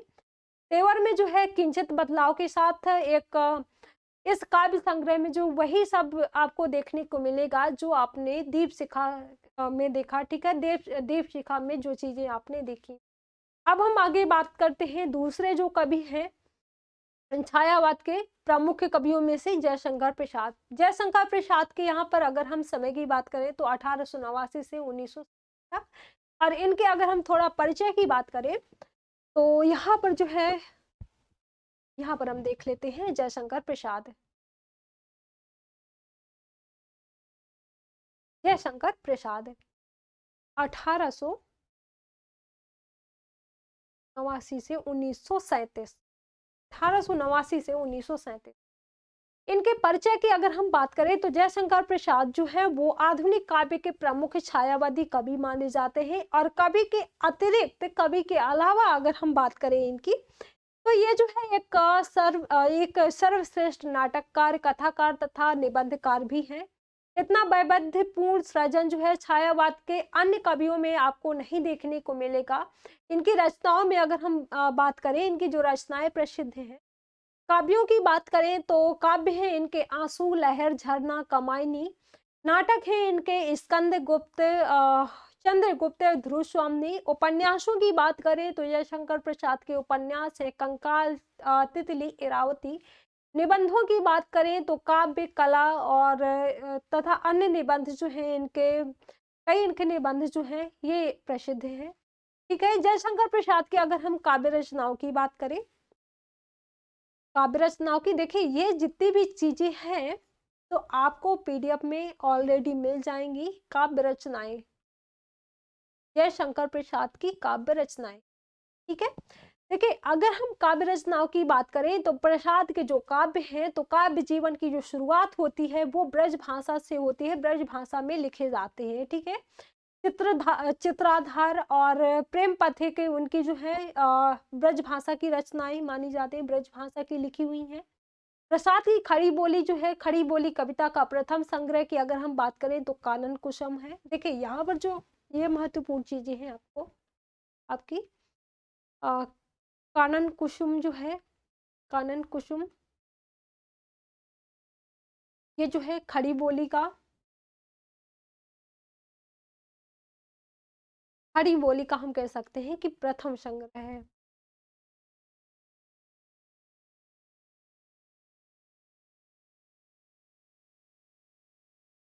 खड़ी बोली का प्रथम संग्रह है। ठीक है, तो ये आपको जो है यहाँ पर याद रखना है। इनके संग्रहों की अगर हम बात करें तो इस संग्रह की जो कविताएं हैं उसी ढर्रे तक गई हैं, उसी ढर्रे की हैं जिस ढर्रे पर आप देखते हैं द्विवेदी योगीन जो कविताएं हैं, द्विवेदी योगीन जब जो कविताएं लिखी जा रही थी तो ये इनकी जो ये कविताएं हैं उसी ढर्रे पर लिखी गई हैं। ठीक है, जो कौड़ालय है तो कौड़ालय उनके द्वारा जो सृजित जो गीत नाट्य है और महाराणा का एक महत्व है वो ऐतिहासिक काव्य है। ये सारी चीजें जो है आपको याद करके रखना है। इनके अगर हम प्रमुख काव्यों की बात करें तो इनके प्रमुख काव्य हैं झरना, आंसू, लहर तथा कामायनी। ये जो है इनके प्रमुख काव्य हैं। ये सारी चीजें आपको इसके अंतर्गत याद रखनी। देखिए झरना की अगर हम इनके प्रमुख काव्यों में हम लिख देते हैं यहाँ पर झरना, झरना, झरना, आंसू, लहर तथा कामायनी। इनमें अगर हम झरना की बात करें तो प्रसाद के काव्य संग्रह झरना का जो प्रकाशन है ये कब हुआ था? ये 1918 में हुआ था। एग्जाम में आ सकता है, जरूर याद करके रखिएगा। 1918 में इसका प्रकाशन हुआ था। ठीक है। वही हम बात करें, दूसरा है आंसू। आंसू की अगर हम बात करें तो ये जो है एक मानवीय विरह काव्य है और अपने मूल रूप में जो है पंथी की काव्य कृति ग्रंथ की तरह यह भी असफल प्रेम की कथा है। इसमें अगर हम आंसू की बात करें तो आंसू का दूसरा संस्करण जो है वो कवि के बदलते हुए विकसित दृष्टिकोण का सूचक यहाँ पर आपको देखने को मिलेगा। आंसू के अंतर्गत आंसू के जो दूसरे संग्रह हैं, जो दूसरे संस्करण है, तो दूसरे संस्करण में कवि ने जो है अपने आत्मानुभूति और अतिक्रमित करने का प्रयत्न किया है। इसके कारण उसकी जो प्रेमजन्य वेदना है वो जो है आध्यात्मिक स्पर्श से दीप होती हुई जो है यहाँ पर आपको दिखेगी। ये सारी चीजें जो है आपको आंसू के अंतर्गत याद रखनी है। आंसू में जो कवि है तो कवि अतीत की मादक स्मृतियों की स्मृति में अपनी आंतरिक ज्वाला, विषाद और वेदना का इजहार करता हुआ आपको यहाँ पर देखने को मिलेगा। ठीक है। एक आंसू की पंक्ति है, आंसू की पंक्ति है कि इस करुणा कलित हृदय में अब बिकल रागनी बजती, क्यों हाहाकार स्वरों में वेदना असीम गरजती। ठीक है। आंसू जो है वो हृदय की बिकल वेदना से उत्पन्न हुआ है, अंतर्दृष्टि से नहीं उत्पन्न हुआ है। इसमें अगर हम बात करें तो मुख्य रूप से दर्द भरी स्मृतियां और उपलब्ध यहाँ पर जो है आपको देखने को मिलेंगे इसके अंतर्गत। ठीक है। तो ये सारी चीजें जो है आपको आंसू के अंतर्गत याद रखनी है। अब अगला है लहर। देखिए, लहर की अगर हम बात करें, जयशंकर प्रसाद के काव्य संग्रह में लहर की बात करें तो लहर एक ऐसा संग्रह है जिसे कामायनी और आंसू का जो है मध्यवर्ती बिंदु यहाँ पर जो है कहा जाता है। लहर में भी प्रेम, यौन और सौंदर्य संबंधी आपको कविताएं जो है वो संख्या में अधिक यहाँ पर आपको देखने को मिलेगी। लेकिन इसमें अगर हम बात करें तो आंसू जो है वो भावातिरेक नहीं है, बल्कि यहाँ वेदना संयमित है। कुछ बौद्ध दर्शन से प्रभावित रचनाएं भी इस संग्रह में आपको देखने को मिलेगी। 4 कविताओं में इतिहास के खंडित दृश्यों को भी जो है यहाँ पर समाविष्ट किया गया है। लहर से जो है कवि का तात्पर्य ऐसा है कि आनंद की लहर से है, जो व्यक्तिगत भी है और सार्वजनिक भी है। यहाँ पर जो ये चीजें आपको देखने को मिलेंगी। कुछ देर के लिए ही सही लहर हमारे जीवन को बहुत कुछ सरस बना करके भी जाता है। ठीक है। एक पंक्ति है यहाँ पर लहर में लिखी गई है कि उठ उठ उठ गिर गिर फिर आती, निर्तिंत पद चिन्ह बना जाती, तिक्ता की रेखाएं उभार भर जाती अपनी तिरल से है। ठीक है। इस संग्रह की प्रलय की छाया आदि कविताओं में भी जो है आदि इतिहास खंड के दृश्यों में भी जो है आपको देखने को मिलेंगी। तो ये सारी चीजें जो है आपको याद करके रखनी है लहर की। अब हम आगे बात करते हैं, अगले जो कवि हैं आपके छायावादी युग के जो प्रमुख कवियों में से हैं सूर्यकांत त्रिपाठी निराला। तो यहाँ पर मैं लिख देती हूँ निराला, सॉरी निराला। निराला के समय की बात करें तो 1886 से 1961 तक। निराला के अगर हम परिचय की थोड़ा बात करें तो हिंदी के छायावादी कवियों में सूर्यकांत त्रिपाठी निराला हैं। तो इनका नाम जो है वो कई दृष्टियों से विशेष महत्व रखता है, कई दृष्टियों से जो है देखा जाता है। क्रांतिकारी एवं विद्रोही तत्वों से निर्मित अपने व्यक्तित्व के कारण जो है ये बाकी छायावाद कवियों से भिन्न भी जो है यहाँ पर इनकी पहचान आपको देखने को मिलेगी। निराला के जो काव्य जीवन की अगर हम बात करें तो इनका जो काव्य जीवन का आरंभ है वो उनकी अत्यंत प्रसिद्ध लोकप्रिय कविता जो है इनकी जूही की कली, तो यहाँ से हुआ है, जूही की कली से हुआ है। ये जो है उनकी प्राप्त रचनाओं में से अगर हम बात करें तो जूही की कली जो है एक ये पहली रचना है जो कि 1916 में लिखी जाती है। ठीक है। तो जूही की कली जो यहाँ पर आपको इम्पोर्टेंट चीजें हैं वो आपको मैं यहाँ पर बता दे रही हूँ। बाकी ये जितनी भी चीजें हैं आपको तो पीडीएफ के अंतर्गत ये सारी चीजें आपको मिल जाएंगी, जो चीजें मैं यहाँ पर पढ़ा रही हूँ। तो निराला की जो है जूही की कली, जूही की कली इसका प्रकाशन कब हुआ था? ये 1916 में जो है लिखी गई थी, 1916 में लिखी गई।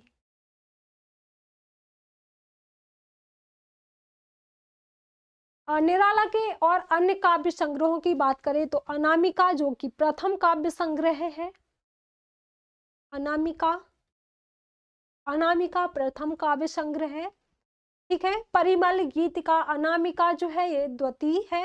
और अगले की अगर हम बात करें तो तुलसीदास, अरिमा, कुकुरमुत्ता, बेला, नए पत्ते, अर्चना, आराधना, गीत गुंज तथा सांध्य काकली, ये जो है ये इनके काव्य संग्रह है, ठीक है।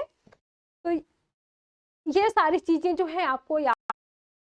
अब अगले कवि हैं सुमिंद्रानंदन पंत, जिनको हम पंत से जानते हैं। देखिए पंत की अगर हम बात करें तो सुमिंद्रानंदन पंत जो है ये छायावादी युग के प्रमुख कवियों में से माने जाते हैं।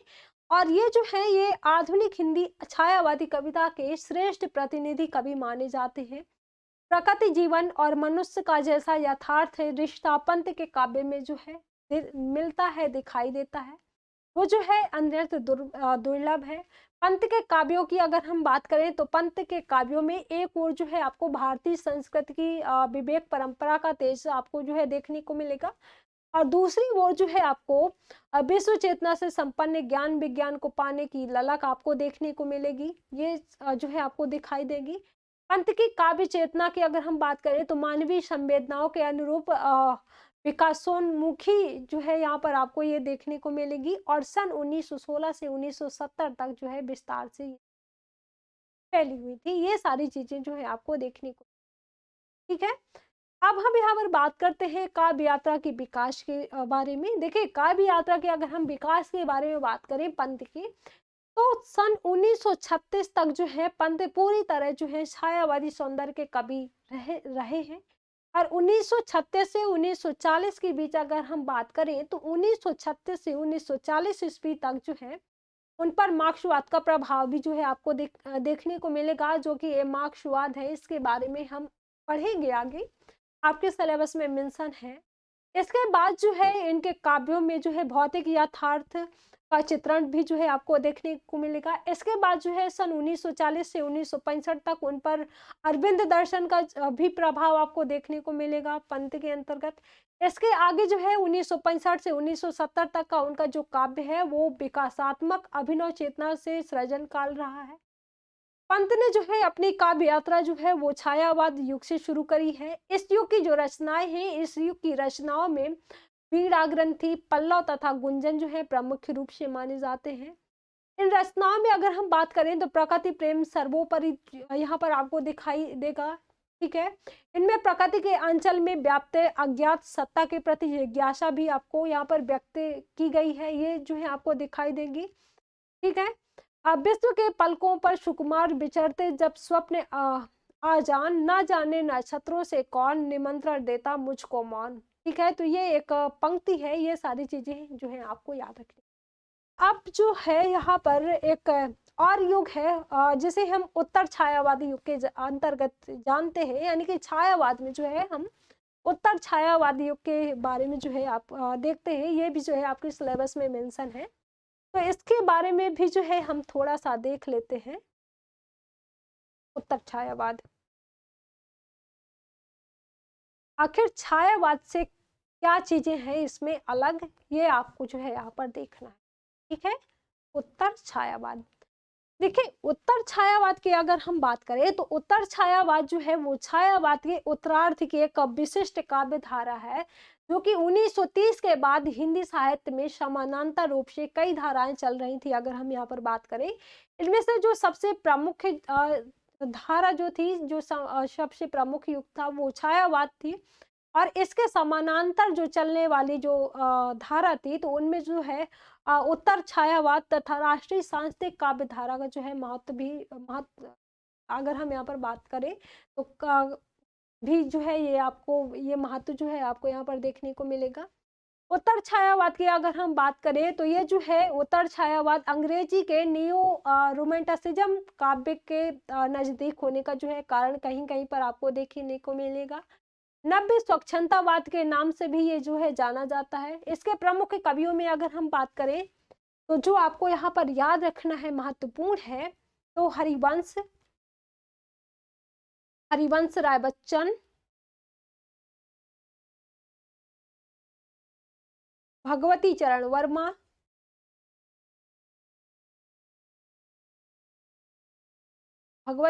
वर्मा, नरेंद्र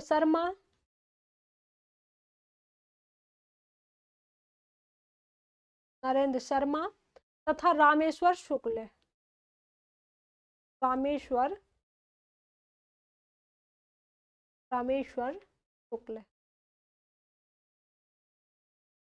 रामेश्वर शुक्ल अंचल जो है शामिल है। रामधारी सिंह दिनकर की अगर हम बात करें तो रामधारी सिंह दिनकर तथा शिव मंगल सिंह सुमन भी जो है अपनी कुछ कविताओं के कारण उत्तर छायावाद से जुड़े हुए, ठीक है। तो ये भी आपके एग्जाम में जो है आ सकता है, इनको भी लिख देते हैं। रामधारी सिंह दिनकर ये भी जो है अपनी कुछ रचनाओं के कारण यहाँ पर जुड़े हुए हैं, जाने जाते हैं, ठीक है। रामधारी सिंह दिनकर और कौन, शिव मंगल सिंह सुमन, ठीक है, सुमन। तो ये भी जो है कुछ कह सकते हैं कि कुछ कविताओं के कारण ये जो है उत्तर छायावाद में जाने जाते हैं। उत्तर छायावाद की बात करें तो उत्तर छायावाद जो है मानसिकता की दृष्टि से छायावाद से काफी अलग है, और इसमें जो है ना तो अध्यात्म और रहस्यवाद के प्रति छायावादियों जैसा आकर्षण दिखाई देता है, ना ही इनका जो प्रेम है, प्रेम की अगर हम यहाँ पर बात करें तो अशरीरी, पवित्र व श्रद्धा मूलक है, और न ही इन्हें दुख व वेदना को काम्य मानना स्वीकार है। ये कविता जो है वो व्यक्ति की स्वाधीनता के भाव में रची गई है, जिसमें यवन का अधैर्य केंद्रीय भूमिका जो है निभाता हुआ यहाँ पर आपको देखने को मिलेगा। अब यहाँ पर जो है आपको सबसे महत्वपूर्ण है जो आपको याद रखना है, अगर हम इसकी विशेषताओं की बात करें, आखिर छायावाद से क्या अलग है इसमें, उत्तर छायावाद की विशेषताएं। उत्तर छायावाद की विशेषताओं के अंतर्गत आपको देखने को मिलेगा कि यहाँ पर जो है आपको अशरीरी प्रेम के स्थान पर जो है शरीरी प्रेम पर बल यहाँ पर दिया गया है। अशरीरी प्रेम के स्थान पर शरीरी प्रेम पर यहाँ पर बल दिया गया है।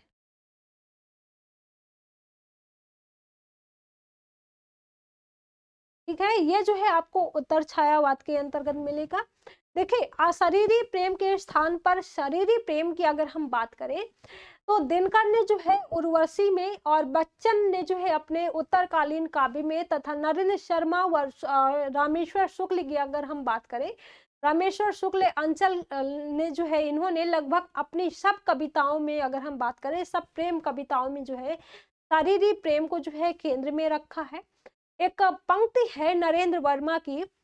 नरेंद्र वर्मा कहते हैं कि प्रथम तरस के बाद तुम्हारे प्रथम परस के पहले जागे थे जो मन में सहसा सुंदर स्वप्न सुनहले, तुम्हें देखे उन स्वप्नों को मैं देख लिया करता हूँ। ये जो है नरेंद्र शर्मा की ये पंक्ति है, और ये जो है आपको याद रखनी है। अब यहाँ पर आपको जो दूसरी चीज देखने को मिलेगी वो मौज मस्ती का भाव जो है यहाँ पर आपको देखने को मिलेगा। मौज मस्ती का भाव, मौज मस्ती का भाव यहाँ पर आपको ऐसा देखने को मिलेगा। ठीक है, उत्तर छायावाद का जो प्राण तत्व है, ये जो है कभी छायावादी कवियों की तरह चिंता और वेदना में घुलने को तैयार नहीं है, बल्कि ये जो है जीवन के हर संघर्ष से, हर तनाव को पूरे साहस और जिंदा दिली के साथ स्वीकारते हैं। क्षणों में ही आनंद ले लेने की भावना इन्हें प्रयोगवाद जैसी भावभूमि पर पहुंचता यहाँ पर पहुंचा देता है। ये जो है आपको देखने को मिलेंगी। एक कवि है भगवती चरण वर्मा। भगवती चरण वर्मा की एक पंक्ति है, ये कहते हैं कि हम दीवानों की क्या हस्ती है, आज यहाँ कल वहां चले, मस्ती का आलम साथ चला, हम धूल उड़ाते जहां चले। तो ये पंक्ति है भगवती चरण वर्मा की, और ये जो है आपको याद रखना है। एक बच्चन की पंक्ति है, मौज मस्ती के भाव में ये कहते हैं कि मिट्टी का तन मस्ती का मन क्षण भर जीवन मेरा परिचय। एक दिनकर की पंक्ति है। दिनकर कहते हैं कि उन मौजों पर चली जा रही कश्ती कुछ दीवानों की। ये जो है दिनकर की पंक्ति है। देखिए ये बार बार कह रही हूँ कि ये जितनी भी पंक्तियां हैं, ठीक है, जितनी भी ये काव्य पंक्तियां हैं वो आपको याद करके जरूर चलना है, क्योंकि आपके एग्जाम में कोई ना कोई पंक्ति तो आती ही है। ठीक है, चलिए अब यहाँ पर आपको जो तीसरी विशेषता आपको यहाँ पर छायावाद से अलग जो आपको यहाँ पर देखने को मिलेगा, तो तीसरी जो आपको यहाँ पर देखने को मिलेगी, तो उत्तर छायावादी काव्य में जो है एक विशेष उपधारा चलती रही है, जिसे कुछ लोगों ने हालावाद का नाम दिया है। हालावाद का नाम दिया है। ठीक है, अब ये जो हालावाद है इसे भी हम आगे देखेंगे। देखिए ये कोई विशेष आंदोलन नहीं है, बल्कि सिर्फ एक प्रवृत्ति है। वो जो है कई कवियों में मदिरा और साकी जैसे प्रतीकों को आधार बना करके गीत लिखे जाते हैं। यहाँ पर इस प्रवृत्ति पर जो है कुछ प्रभाव उमर खयाम जो है, तो उमर खयाम की रुबाइयों का था, जो कि मुख्य रूप से अगर हम बात करें तो फिर से गेराल्ड हैं, तो फिर गेराल्ड द्वारा जो है उमर खयाम के अनुवाद से ही जो है ये हिंदी साहित्य तक पहुंचता है। दूसरा प्रभाव जो है वो उर्दू शायरी का था, जिसमें मदिरा और साकी जैसे प्रतीकों के माध्यम से बेहद धारदार बातें जो है यहाँ पर कही जाती थी। ठीक है, तो ये सारी चीजें जो है आपको याद रखनी है। इसमें एक बालकृष्ण शर्मा की एक पंक्ति है, बालकृष्ण शर्मा नवीन की। ये कहते हैं साकी भर भर ला तू अपनी हाला। ठीक है, तो ये आपको ये पंक्ति जो है आपको याद रखनी है। तो ये सारी चीजें जो है रही हैं। ये जो तीसरी जो है आपकी विशेषता रही है। जो चौथी विशेषता आपको यहाँ पर देखने को मिलेगी उत्तर छायावाद के अंतर्गत, यानी कि छायावाद से अलग जो आपको यहाँ पर देखने को मिलेगा, इहलौकिक जीवन की केंद्रीयता आपको यहाँ पर देखने को मिलेगी। इहलौकिक जीवन की केंद्रीयता की अगर हम यहाँ पर बात करें, इहलौकिक जीवन की केंद्रीयता, देखिए इसकी अगर हम बात करें तो उत्तर छायावाद की विशेषता है कि जहां छायावाद के लगभग सभी कवि किसी न किसी मात्रा में परलोक व अध्यात्म की साधना कर रहे थे, वहीं उत्तर छायावादियों ने जो है स्पष्ट तौर पर परलौकिकता का जो है निषेध किया है। और एक पंक्ति है बच्चन की। बच्चन कहते हैं कि इस पर प्रिय तुम हो मधु है, उस पार न जाने क्या होगा। ठीक है, तो ये पंक्ति जो है बच्चन की है। और दिनकर की पंक्ति है, दिनकर ने कुरुक्षेत्र में लिखा है। इनकी पंक्ति है, कथन है इनका कि ऊपर सब कुछ शून्य शून्य है, कुछ भी नहीं गगन में, धर्म राज जो कुछ भी है वह मिट्टी में जीवन में। ठीक है, तो ये जो है दिनकर की पंक्ति है और किस में आपको मिलेगी, कुरुक्षेत्र में जो है लिखी। ठीक है, तो ये सारी चीजें जो है आपको याद रखनी है इसके अंतर्गत। अब हम यहाँ पर बात करते हैं कि उत्तर छायावाद के अंतर्गत कौन कौन से जो है कवि रहे हैं। जैसा कि अभी हमने बात करी, तो इन कवियों की हम परिचय की भी बात कर लेते हैं। तो पहले कवि जो है आपको देखने को यहाँ पर मिलेंगे हरिवंश राय बच्चन। हरिवंश राय बच्चन, देखिए ये जितनी भी पंक्ति है तो ये आपके एग्जाम में आती हैं। और सारी मतलब जितनी आपकी पंक्ति हैं, जैसे हमने भारतेंद्र युग में भी बात करी थी, और रीति काल के अंतर्गत जो पंक्तियां वगैरह थी, हमने वही आधुनिक काल के अंतर्गत जो चीजें देखी, यानी कि भारतेंदु के अंतर्गत जो पंक्तियां वगैरह देखी, और द्विवेदी युग के अंतर्गत देखी, छायावादी युग के अंतर्गत देखी, और आगे हम देखेंगे प्रगतिवाद, प्रयोगवाद, नई कविता और समकालीन यानी कि साठोत्तरी कविता के बारे में जो हम चीजें देखेंगे, जो पंक्तियां जो हम देख रहे हैं।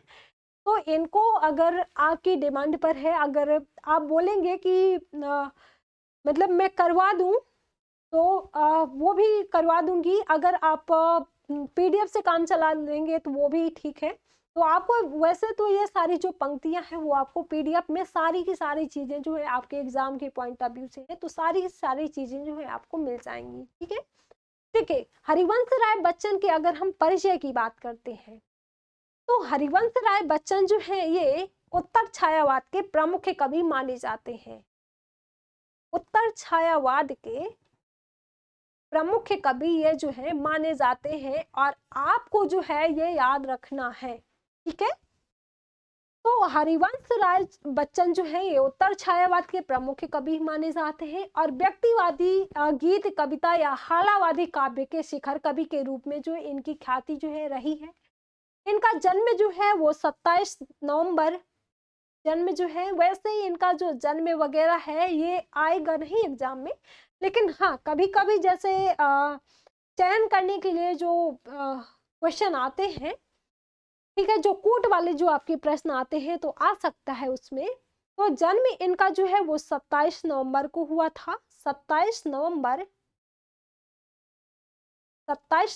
1907 को जो है इलाहाबाद के पास प्रतापगढ़ जो है, प्रतापगढ़ जिले के एक छोटे से गांव, पट्टी गांव है प्रतापगढ़ में, तो वहां पर जो है इनका जो है जन्म हुआ था, ठीक है।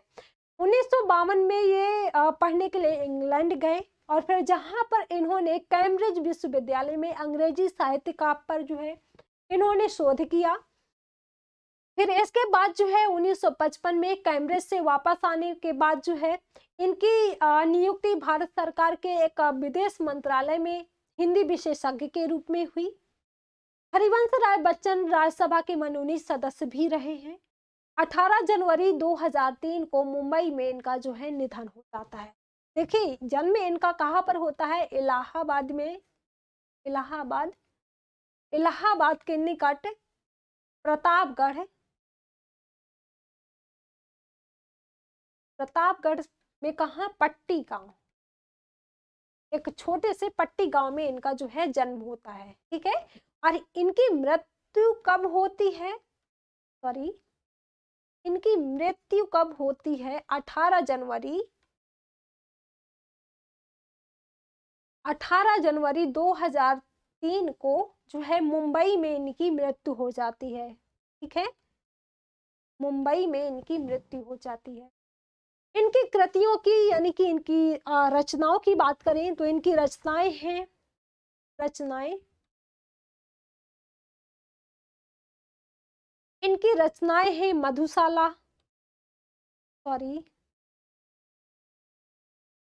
मधुशाला, निशा निमंत्रण,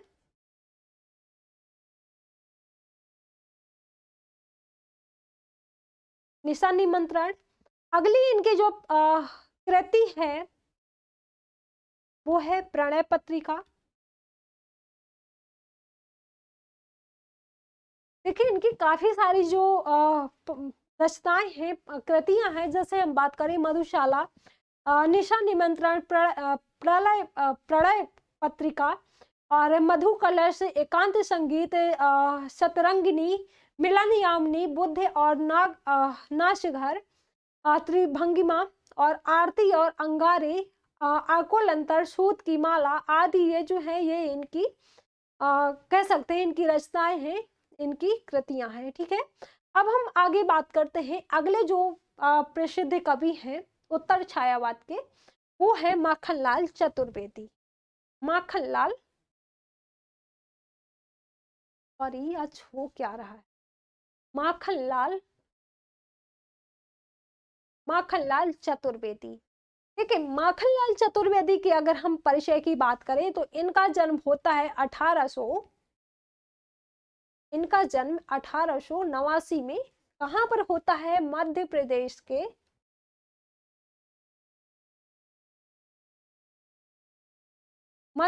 के होशंगाबाद जिले में।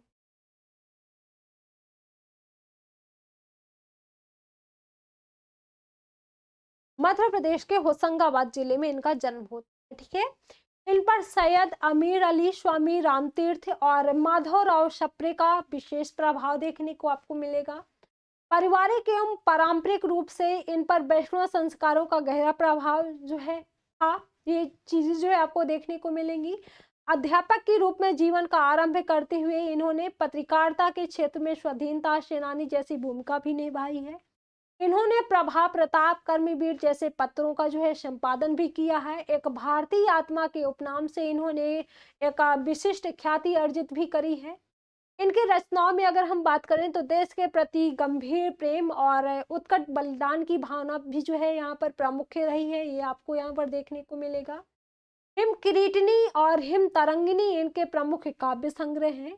तीर से दीप जले, सिपाही, वरदान या अभिशाप, कैदी और कोकिला तथा पुष्प की अभिलाषा आदि इनकी जो है कविताएं हैं। ठीक है, तो ये सारी चीजें आपको याद रखनी है। अगली जो कवित्री है सुभद्रा कुमारी चौहान, उत्तर छायावाद की।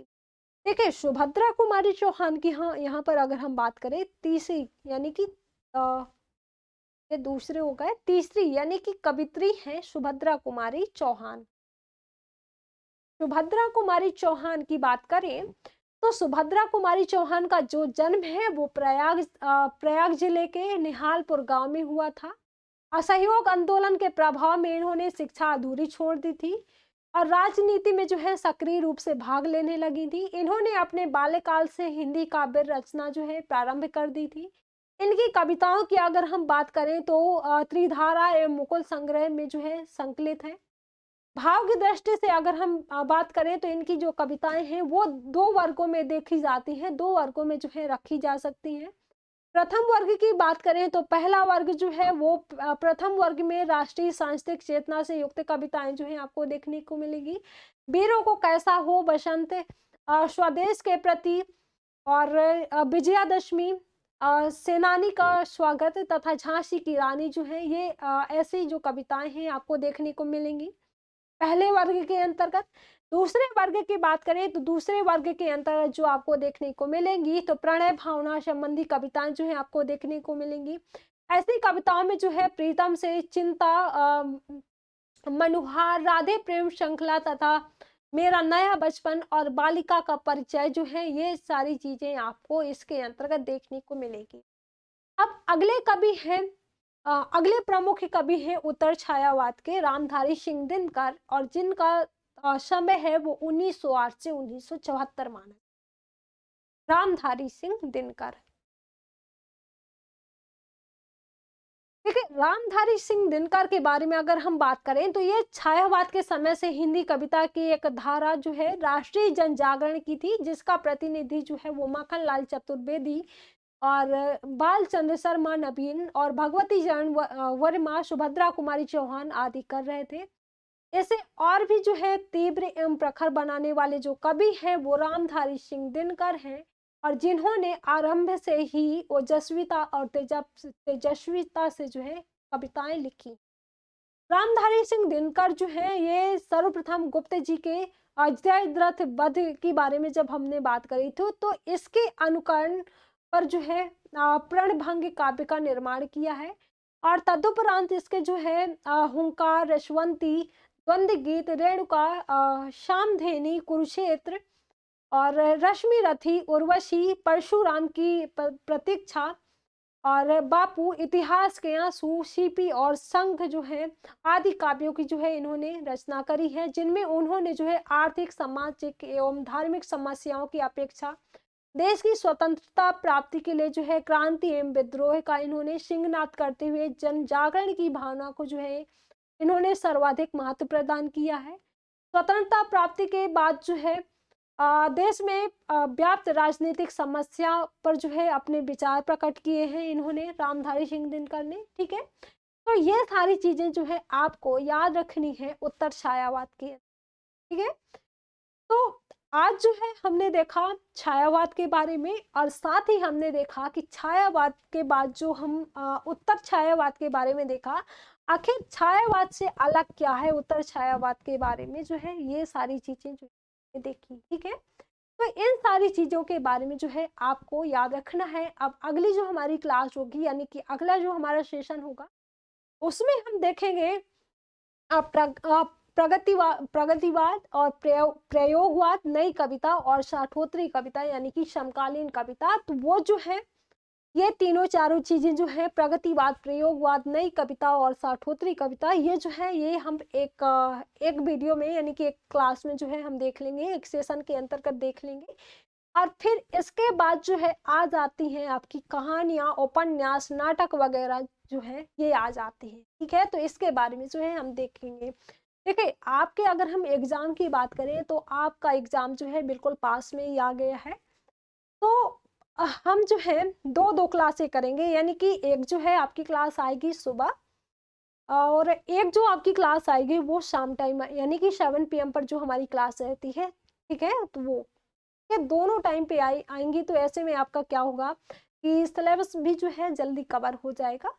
और सबसे ज़्यादा महत्वपूर्ण जो है, इसको एक बार पढ़ने के बाद सबसे ज़्यादा ज़रूरी जो है PYQ करना, यानी कि MCQ लगाना, उनको जो है सॉल्व करना। ठीक है, तो वो भी जो है जल्दी से जल्दी सिलेबस ख़त्म करके हम क्या करेंगे कि एक जो हम एक टेस्ट सीरीज चलाएंगे, जिसके अंतर्गत जो है हम जो आपके प्रीवियस ईयर में क्वेश्चन पूछे गए हैं और जिनकी संभावना है कि आ सकते हैं ये एग्जाम में आपके, तो उनको भी जो है हम यहाँ पर सॉल्व करेंगे। ठीक है, और वैसे तो अगर हम बात करें तो जैसे ही हमारा टॉपिक खत्म होता है, तो हर टॉपिक के बाद जो आपके प्रश्न प्रीवियस ईयर में पूछे गए हैं तो उनको तो हम सॉल्व करते ही हैं। जैसे हम पूरे एक आधुनिक काल के अगर हम बात करें तो आधुनिक काल के अंतर्गत जैसे हमने पढ़ा भारतेंद्र योग, द्विवेदी योग और छायावाद योग, प्रगतिवाद, प्रयोगवाद और जो है नई कविता, साठोत्तरी कविता यानी कि समकालीन कविता। तो इनके अंतर्गत जो आपके क्वेश्चन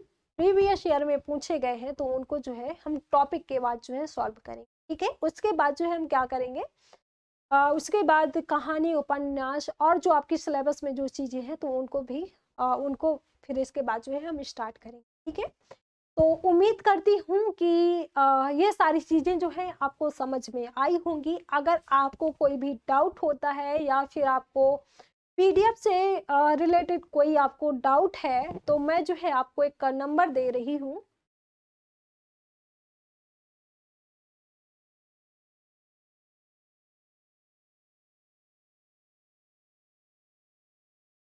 यानी कि 9555033127। तो इस नंबर पर जो है आप कॉल कर सकते हैं, यानी कि कोई भी आपको डाउट हो तो इस नंबर से जो है आपको पूरे डाउट जो है आपके सॉल्व हो जाएंगे। ठीक है, इस नंबर पे आप कॉल कर सकते हैं या मैसेज जो भी है आप कर सकते हैं। ठीक है, तो चलिए आज का सेशन जो है वो हम यहीं तक रखते हैं। और देखिए, जो हमारी टॉपिक जितने भी टॉपिक हैं, यानी कि जितने भी हमारे जो कोर्सेज वगैरह चल रहे हैं, तो इन सब की जो PDF है वो हमारे रामायस ऐप पे मिल जाएगी। ठीक है, तो वहाँ से जो है आप डाउनलोड कर सकते हैं। और वैसे तो आप इस नंबर पे कॉल कर सकते हैं, इस नंबर से आपके डाउट वगैरह जो है सॉल्व हो जाएंगे। और आप जो है कमेंट भी कर लिया करो, क्योंकि मैं आप लोगों के सारे कमेंट जो है वो देखती हूँ। तो जो भी आपको डाउट हो तो कमेंट में भी जो है मैं आपके डाउट सॉल्व कर दूंगी। ठीक है, तो चलिए आज का सेशन वो हम यहीं तक रखते हैं। मिलते हैं आपको अगली क्लास में, यानी कि अगली हिंदी की क्लास में, और प्रगतिवाद, प्रयोगवाद, नई कविता और साठोत्तरी यानी कि समकालीन कविता के साथ। ठीक है, तो उम्मीद करती हूँ सारी चीजें आपको समझ में आई होंगी।